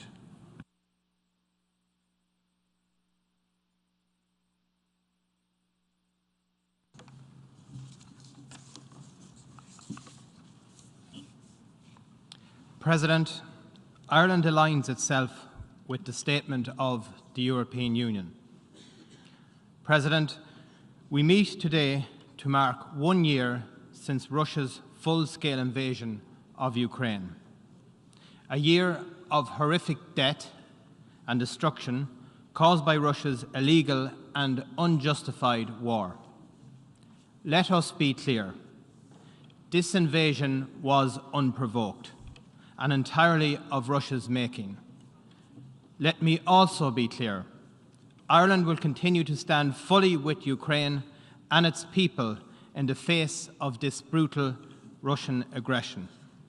President, this year and this war have been marked by Russia's blatant disregard for human life, for the UN Charter, for border international law, including international humanitarian law. Russia has ruthlessly targeted civilians and civilian infrastructure, seeking to starve and freeze the people of Ukraine into submission. Russia's war has seen the deaths of tens of thousands of Ukrainians, men, women, and children. It has forced over 13 million people to flee their homes in search of safety. Over 8 million refugees, mostly women and children, have sought protection across Europe. Over 5 million people have been displaced within Ukraine. Millions more have been forcibly deported to Russia and held in contravention of international law. Yet, despite all of this, Ukraine remains steadfast in its resistance and the defense of its democratic principles. This war has also seen a generation of Russian youth sacrificed to President Putin's imperialist fantasies. President, this is a war of choice. Just as Russia chose to start this war, they can choose to end it. We strongly support the tireless efforts by the UN Secretary-General, as well as by Ukraine itself, to bring an end to this conflict and for a comprehensive, just, and lasting peace based on the principles of the UN Charter. President, the effects of Russia's war are being felt across the world. Russia's actions have seen the world's most vulnerable people suffer from increased food and economic insecurity with the rising cost of energy and commodities. Ireland and the European Union are responding to the global effects of Russia's senseless war, including through the EU solidarity lanes and the Team Europe response to global food insecurity. We will continue to stand with the people of Ukraine and the most vulnerable around the world. We support the Black Sea Grain Initiative, which must be continued to allow life-saving grain to reach those who need it. President, this is a war that has seen reckless Russian attacks on nuclear facilities in Ukraine. A year of threats by Russia to use nuclear weapons on those that might come to Ukraine's aid. It is regrettable and worrying in this regard that Russia has now chosen to suspend its participation with the US under the New START treaty. President, Ireland remains fully committed to the sovereignty, independence, unity, and territorial integrity of Ukraine within its internationally recognized borders. Those borders have not changed, and Russia's use of force will not change them. Ireland calls on the Russian Federation to immediately cease hostilities and unconditionally withdraw from the entire territory of Ukraine. We call on the Russian Federation to refrain from further threats or the use of force of any kind, including nuclear weapons, against Ukraine or any other member state, which could have serious implications beyond the region. Russia's actions are not just a threat to Ukraine. They are a threat to the entirety of the UN membership. Every state relies on the rules-based international order for their prosperity, for their independence, for their sovereignty. If we fail to hold Russia accountable, if we fail to respond to their attack on the UN Charter, we will leave the world in a more dangerous place for us all. President, the international community and the General Assembly have repeatedly made clear its condemnation of this war, including through this special resolution. As we mark this anniversary, with no end to Russia's war in sight, a further resolution is being put to the General Assembly calling for a comprehensive, just and lasting peace in line with the principles of the Charter of the United Nations. We call on all member states to support this resolution. Thank you. I thank the Minister of State for European Affairs and Defence of Ireland. Now I give the floor to Her Excellency Joanna Sumuvuori, State Secretary to the Minister for Foreign Affairs of Finland.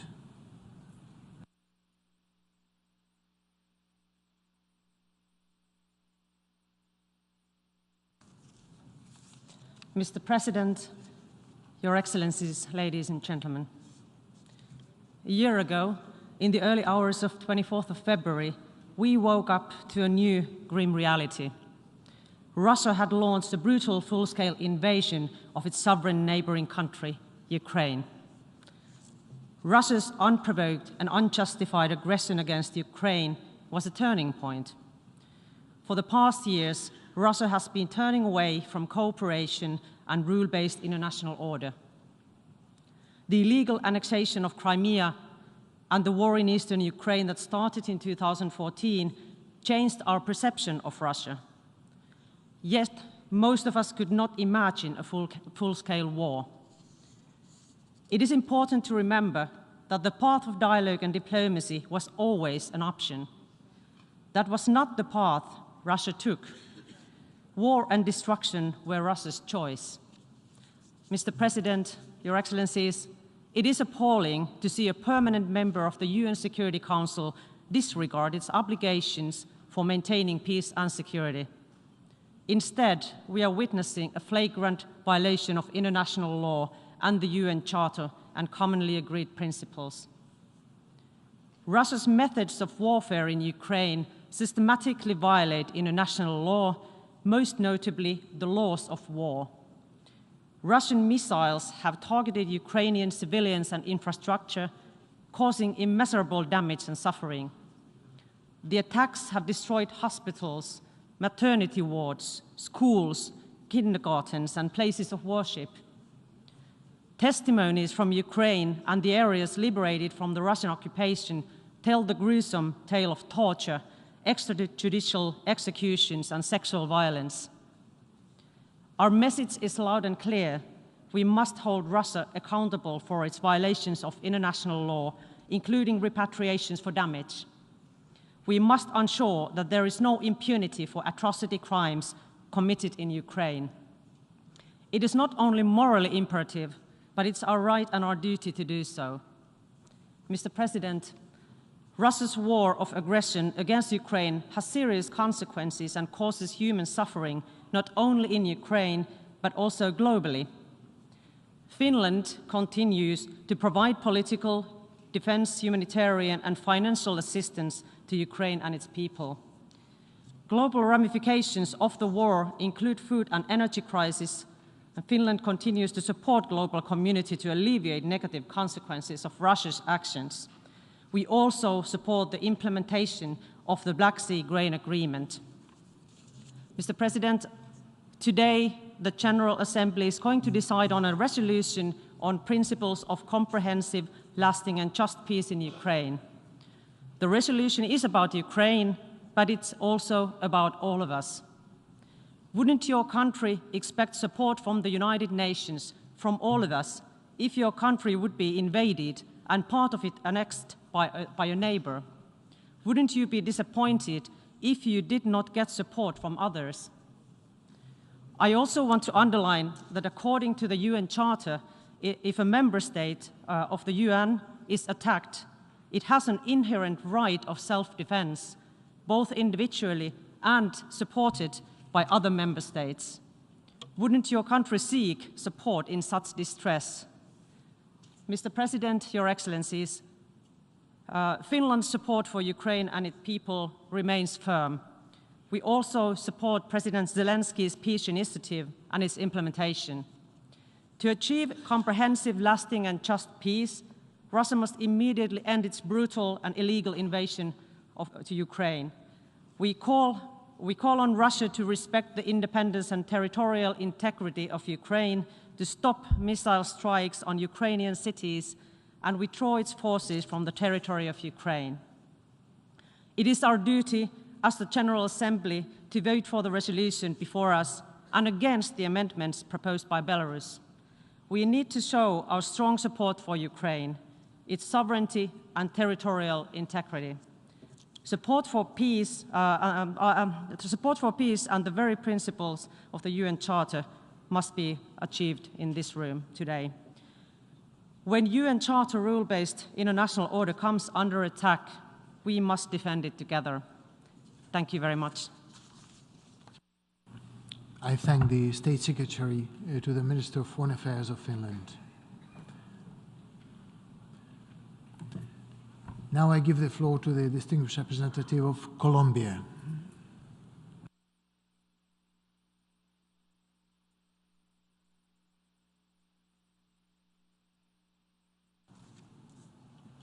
Mr. President, Excellencies, Colombia rejects the use of force against the territorial integrity or the political independence of any country, since this constitutes a clear violation of the fundamental principles and purposes of international law and the United Nations Charter. Likewise, we reject any unprovoked aggression by one state against another. This only entails adverse consequences for the civilian population, particularly women, children, and other vulnerable groups. These consequences include the loss of life, material damage, a shortage of food and energy, and rising poverty. Mr. President, in line with our total peace policy outside our national borders, the Colombian government calls on the parties to seek a negotiated, peaceful, and lasting settlement to the conflict in Ukraine, and we stand with the victims claimed by this conflict. Thank you very much. I thank the distinguished representative of Colombia. And now I offer the floor to the distinguished representative of Uruguay.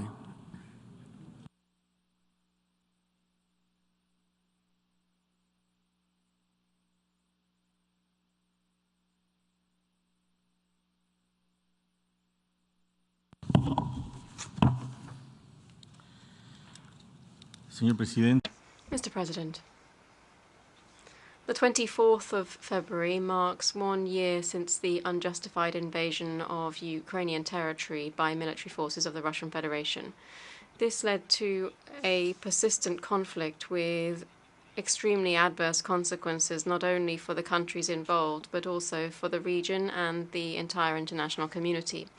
Today, Uruguay joins its voice to that of numerous countries that have made calls aimed at bringing an end to the hostilities. Uruguay has spoken clearly in statements made in previous sessions of the emergency special session since last March. We have roundly condemned the military invasion of Ukraine by the Russian Federation. We've denounced it as a clear violation of the principles of the United Nations Charter that all members must not only respect but also comply with and enforce.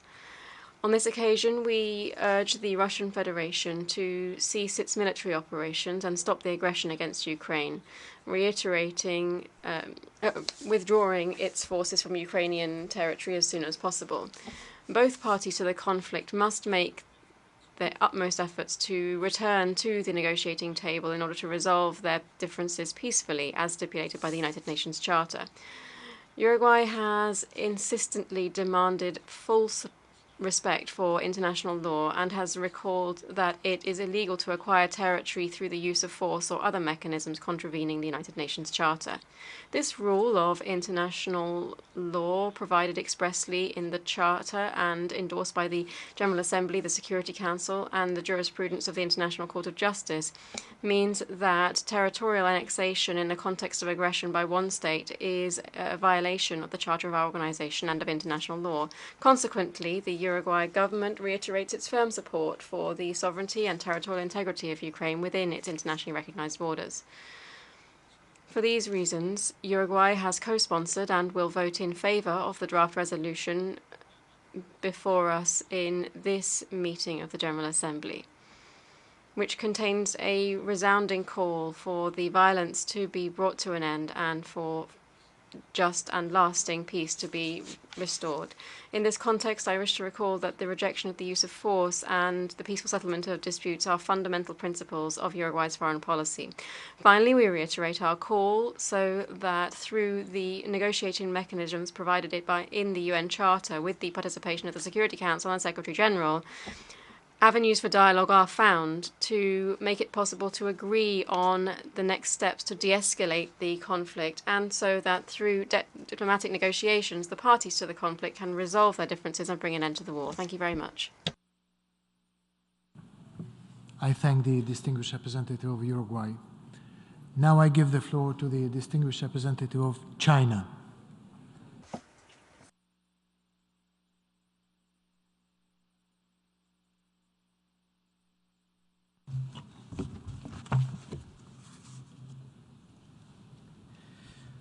Mr. President,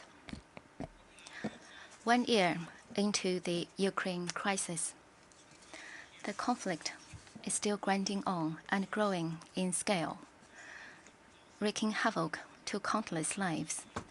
Its spillover effect is intensifying. We are deeply worried about this. China's position on the Ukraine issue is consistent and clear. The sovereignty and territorial integrity of all countries should be respected. The purposes and principles of the UN Charter should be observed. The legitimate security concerns of all countries should be taken seriously. All efforts conducive to peaceful resolution of the crisis should be supported. Under the current situation, I wish to share the following 4 points. First, the top priority is to facilitate ceasefire and cessation of hostilities without delay. Conflicts and wars have no winners. The longer the brutality, the greater the human suffering. We once again call on the parties to the conflict to remain rational, restrain their impulses, and prevent the crisis from getting worse or even out of control. The parties to the conflict should strictly abide by international humanitarian law, avoid attacking civilians and civilian infrastructure, protect women, children, and other victims of the conflict, respect the basic rights of prisoners of war. All parties should strictly abide by nuclear safety conventions and guard against man-made nuclear accidents. Nuclear weapons cannot be used. Nuclear war cannot be fought. All parties should join together against the use or threat of use of nuclear weapons, prevent nuclear proliferation, and avoid a nuclear crisis.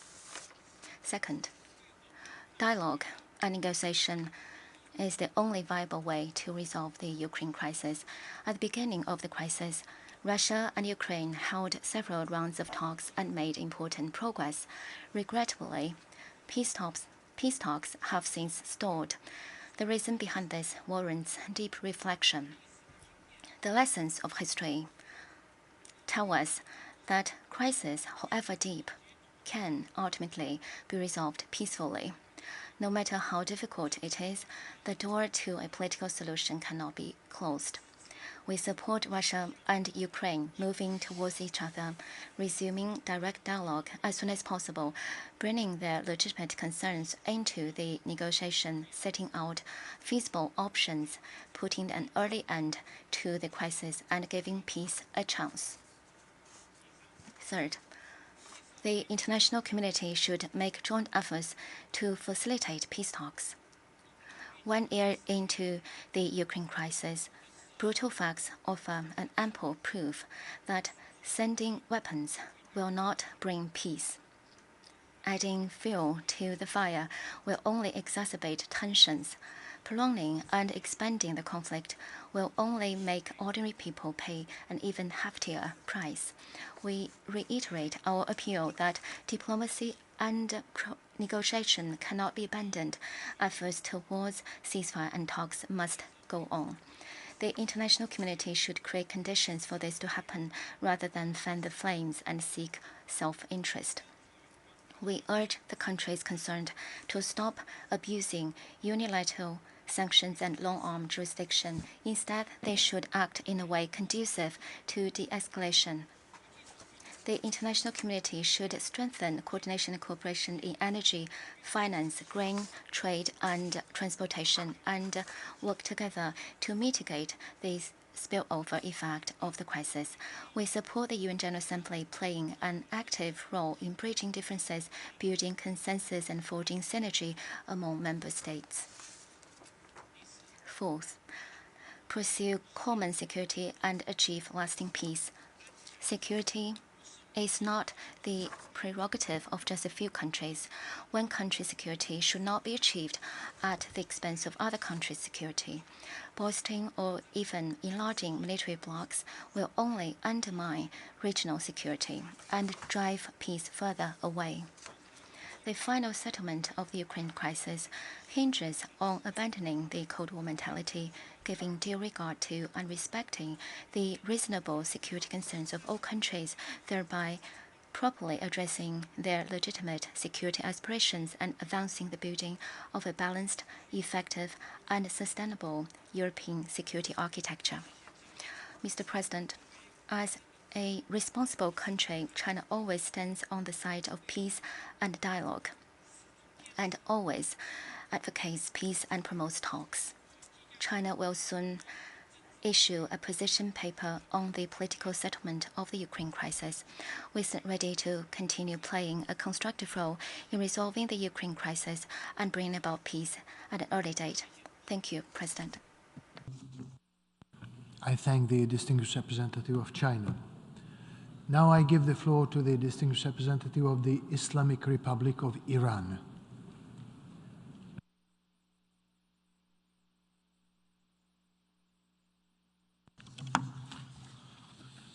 In the name of God, the compassionate, the merciful, Mr. President, Excellencies, 1 year after the start of the Ukraine crisis, the conflict still shows no sign of ending, and the international community continues to grapple with a range of challenges, including devastating humanitarian consequences of civilians and serious implications for the global economy. Given these complex and difficult circumstances, it is essential that we remain fully committed to achieving a peaceful resolution and lasting peace in Ukraine. This must be done in accordance with the principles outlined in the Charter of the United Nations. Mr. President, the Islamic Republic of Iran's position on the ongoing conflict in Ukraine has not changed. We are steadfast in our commitment to upholding the principles and purposes enshrined in the Charter of the United Nations, including the principles of sovereign equality and territorial integrity of states. We urge all parties to fully comply with their obligation on the international humanitarian law, including taking constant precautions to protect civilians and critical infrastructure and facilitating safe and unfettered access to humanitarian aid for those in need. Mr. President, we acknowledge that this conflict is detrimental to both parties, as neither can gain any long-term advantage. To achieve a sustained solution, it is crucial for all involved parties to abandon their military ambitions and prioritize finding a peaceful diplomatic resolution. By prioritizing dialogue and diplomacy and addressing the underlying cause of the conflict, we can take crucial steps toward achieving a solution that not only mitigates the devastating humanitarian impact, but also restore regional stability and security. Against this backdrop of the increasing need to end the conflict, my delegation supports the idea of leveraging the Secretary General's capacity as mandated by the UN Charter to establish a cross-regional group of independent, competent, impartial countries. The Islamic Republic of Iran is ready to contribute to this process, which could be critical in facilitating constructive dialogue and assisting in identification of solution to the current impasse in the Ukraine conflict. As a first step, we call for an immediate and comprehensive ceasefire coupled with the provision of humanitarian aids to those in need, which should take precedence over all else. Mr. President. On the anniversary of this tragic conflict, we had hoped that the draft resolution before us would present a practical and achievable means to bring the end to the conflict, consisting with the UN mission. Unfortunately, the proposed text falls short of the comprehensively and impartially addressing all aspects of the issue and fails to acknowledge the condition and provocation actions that have contributed to the crisis. Moreover, the policies and the action declared by certain sponsors of this resolution raise doubts about their political will to resolve the dispute peacefully. These policies and actions on the ground have only aggravated the situation rather than promoting a peaceful and lasting solution. Instead of bringing the member of a state together, the resolution may further polarize them, potentially worsening the conflict in Ukraine. We believe that any resolution to this issue must be based on a thorough and unbiased assessment of the situation and underlying cause of the conflict, and must consider all relevant factors and perspectives. It is also critical that all parties involved demonstrate a genuine commitment to reaching a peaceful resolution and take concrete steps in that direction. In the light of these concerns, our delegation has decided to abstain from voting on this resolution. Nonetheless, we remain committed to working toward a peaceful and sustainable resolution of the conflict, and we stand ready to engage in constructive dialogue and cooperation with all parties to achieve this important goal. Mr. President, I would like to address the reference made to my country by the representative of the Israeli regime during the general debate yesterday. Indeed, Iran-phobic campaign and widespread systematic dissemination of disinformation and baseless allegations against Iran have always been one of the main elements of the statement by the Israeli regime in this august body. The Israeli regime cannot conceal its brutalities in Palestine or distract attention away from its long-standing malign activities and demoniac policies in other countries. The Israeli regime is notorious for its atrocities and apartheid policies against the people of Palestine and region by targeting and killing innocent people, including women and children, in occupied Palestine. The Israeli regime continues to commit flagrant and systematic violation of human rights and all norms of international humanitarian law, especially the core crimes of genocide, crime against humanity, war crime, and crime of aggression. In this regard, we strongly condemn the Israeli regime's recent terrorist attack early on Sunday, 19 February, against a civilian residential building in the densely populated district of the central Damascus, which continued a flagrant violation of international humanitarian law and endangering regional and international peace and security.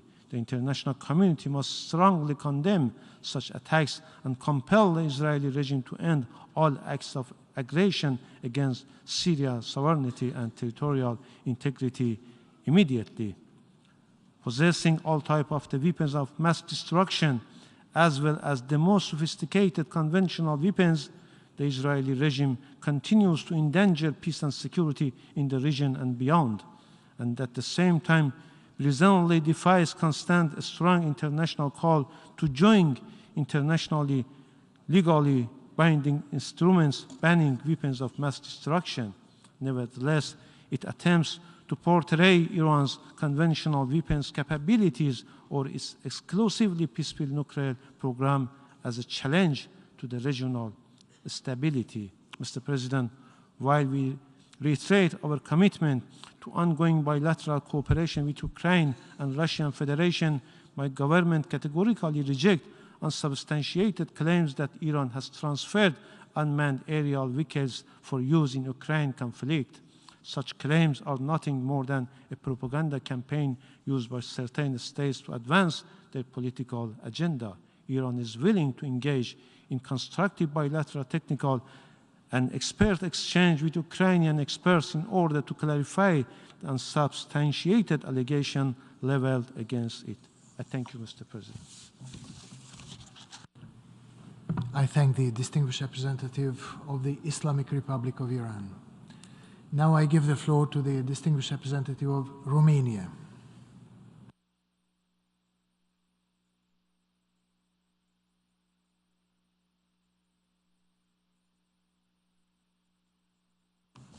Mr. President, Romania aligns itself with the statement delivered yesterday by the High Representative of the European Union, Mr. Borrell, on behalf of the European Union and its member states. I would like to add some points in my national capacity. What we wish for, on the cusp of the one-year mark since the start of Russia's fully-fledged war of aggression against Ukraine, is very simple. Peace for the people of Ukraine, victory of principles and values, and one less bloody conflict for the world. But what we are still witnessing is very different. We continue to see an alarming level of hostilities with no sign of abatement, with unimaginable sufferings for the civilian population and dire and long-lasting consequences. The human rights and humanitarian consequences of the Russian Federation's aggression against Ukraine, including the continuous attacks against its critical infrastructure, are particularly worrying. No less cruel are reports of the atrocities committed on the territory of Ukraine, for which we must ensure accountability. This continued aggression undermines the core of the rules-based international order and effective multilateralism, and remains a matter of concern for the international community. The hybrid war proliferated by Russia, even more intense through fake news, disinformation, and malign interferences, aims not only to destabilize the region and the most vulnerable states, as the Republic of Moldova, but also to undermine our unity, mutual trust, and solidarity. The Russian Federation is testing the resolve of the world to stand up for its norms and values. By attacking the basic principles enshrined in the UN Charter, the Russian Federation, as a permanent member of the Security Council, is also attacking the very foundation of the international peace and security. The stakes of this conflict are clear to all of us, and the world has to send a clear message. There is no justification for bloodshed, destruction, and human suffering. We need the full force, determination, and legitimacy of the General Assembly to reaffirm that international law matters, that the Charter matters, and that we stand by the rules put in place for the protection of every single member state of this organization. The upcoming vote on the resolution in front of us, which we must adopt with the largest possible majority, is an opportunity to reaffirm our support for Ukraine and the Ukrainian people, and to call for a comprehensive, just, and lasting peace in Ukraine based on the principles of the UN Charter and international law. Mr. President, Romania has been at the forefront of countering all multidimensional effects of this war since day one. Romania is also fully engaged in international efforts to end Russia's impunity. We are also a strong supporter of the efforts to seek accountability for all crimes committed in Ukraine. The perpetrators must pay, and our collective efforts must be efficient in this regard, as Ukraine seeks the justice it deserves. We support the establishment of a special tribunal for the crime of aggression in relation with the situation in Ukraine. Romania has stood by Ukraine, our direct neighbor, during this whole year of the Russian aggression. A multidimensional effort has been ongoing for the past year to accelerate the transfer of around 13 million tons Ukrainian grain, I repeat, 13 million, 1-3, through Romanian territory. These have reached countries in the global south that have been greatly impacted by the increase in global food prices and that have been already facing food insecurity. The Romanian port of Constanța at the Black Sea has become the main gateway for Ukrainian grain shipments, a real food hub at the European level, a direct effort to contribute to ensuring global food security. With the same goal, we have also advocated and we hope for a continuation of the Black Sea Grain Initiative. Around 3.6 million Ukrainian citizens have entered Romania so far. Among these, over 110,000 remained. We have offered humanitarian aid to those in need. We have also set up a humanitarian hub, and all this to reduce the suffering and help Ukrainians to defend and build their way to peace. Mr. President, what we all want is peace. This was made clear today and yesterday by countless delegations. A comprehensive, just, and lasting peace. A peace that does not reward the aggressor. A peace based on the principles of the UN Charter, which we have bravely stood up for in the past. And peace in Ukraine cannot be restored by inaction. As a matter of urgency, the Russian Federation must reserve its illegal actions and unconditionally withdraw its military forces from the territory of Ukraine within its internationally recognized borders. And this call is what the resolution before us delivers. We have the power to unite around this text. Romania supports the draft text, is one of the co-sponsors, and calls on the whole UN membership to vote in favor of this resolution for a just and lasting peace in Ukraine based on the principles of the UN Charter. Thank you, Mr. President. I thank the distinguished representative of Romania. Now I give the floor to the distinguished representative of the International Institute for Democracy and Electoral Assistance.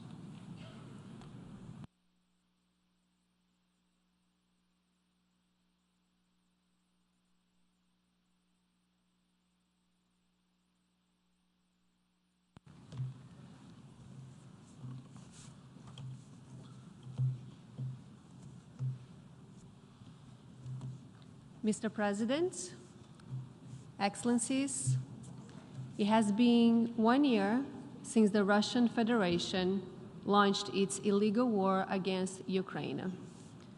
1 year of aggression, of war crimes, of crimes against humanity. 1 year of brutality against the basic principles of the UN Charter, against the promise of democratic rights and freedoms, against the international rules-based order and respect for the sovereign equality of all member states. 1 year of death, displacement, and devastation occurring each day in territories invaded by Russia and reviewed in areas recovered by Ukraine. International IDEA reiterates its condemnation of Russia's illegitimate and immoral war against Ukraine and urges the immediate and unequivocal withdrawal of all Russian military forces from Ukrainian territory. Until this occurs, we welcome the adoption, enforcement, and continued escalation of sanctions by the international community against the Russian Federation.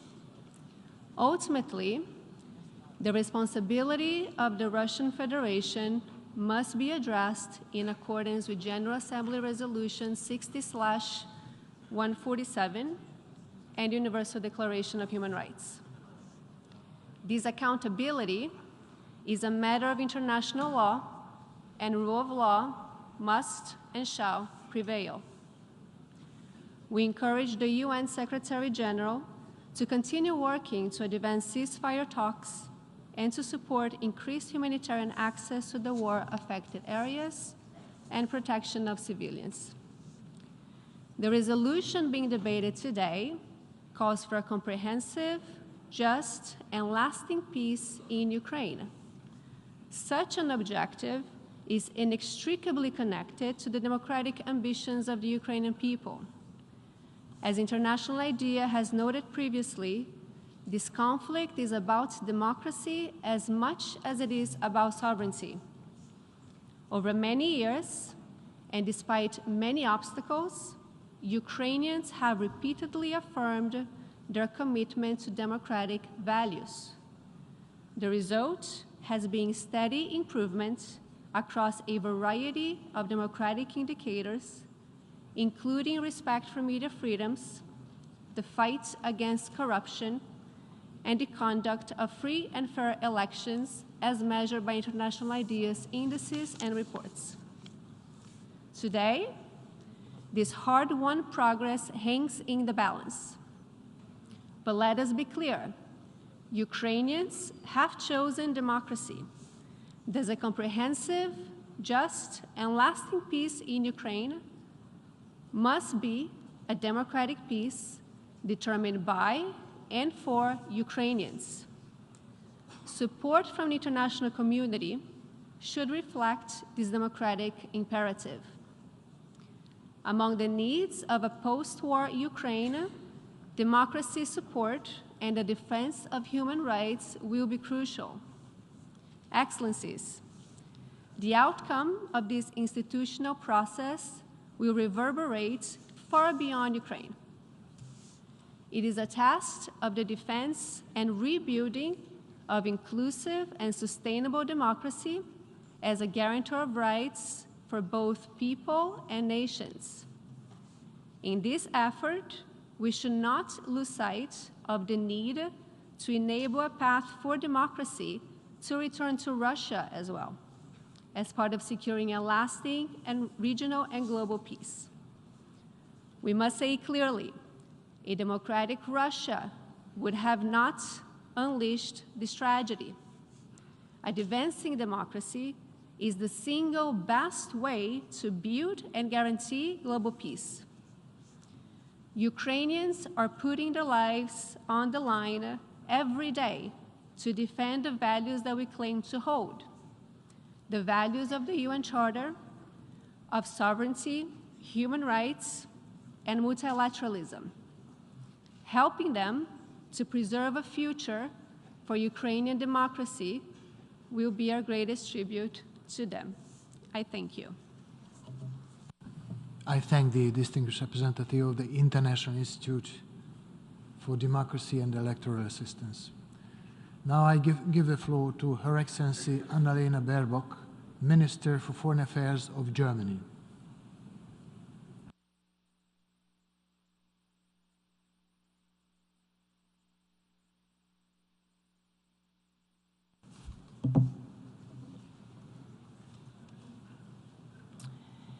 Esteemed colleagues, 45 seconds. 45 seconds to get your grandmother to safety. 45 seconds to make it to the basement. 45 seconds. That's how long it takes for missiles from Russia to hit the city of Kyiv after you hear the sirens. I met teenagers in Kyiv in eastern Ukraine for whom counting to 45 has become part of their daily life. Teenagers, grandmothers, fathers who want nothing more than for this war to end, to have peace. Russia's war of aggression has not only brought terrible suffering to the people of Ukraine. This war has opened gaping wounds across the world. Families on all continents who cannot make ends meet because of rising food and energy prices. I think all of them and most of us here agree on one simple thing. We want the suffering to stop in Ukraine and worldwide. We want this war to end. We want peace. And the good thing is, we do have a peace plan right here in front of us. It's called the Charter of the United Nations. Its principles, which apply to every state, are very simple: sovereign equality, territorial integrity, and the non-use of force. That's why the road to peace is also very clear. Russia must withdraw its troops from Ukraine. Russia must stop the bombing. Russia must return to the UN Charter. Each and every one of us here today has an opportunity to contribute to this peace plan by telling the aggressor to stop, by making clear that it's not peace if an aggressor tells its victim to simply give up, that it's not peace if an aggressor is rewarded for its ruthless violence. This would run counter to the very essence of our United Nations Charter. It would not mean peace, but more violence.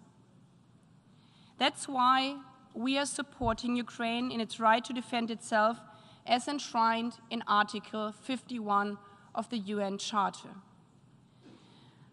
I've heard also today some of you who said that by arming Ukraine, we are adding fuel to the fire. Let me ask you honestly, why on earth would we do that? We did not want this war. We did not choose this war.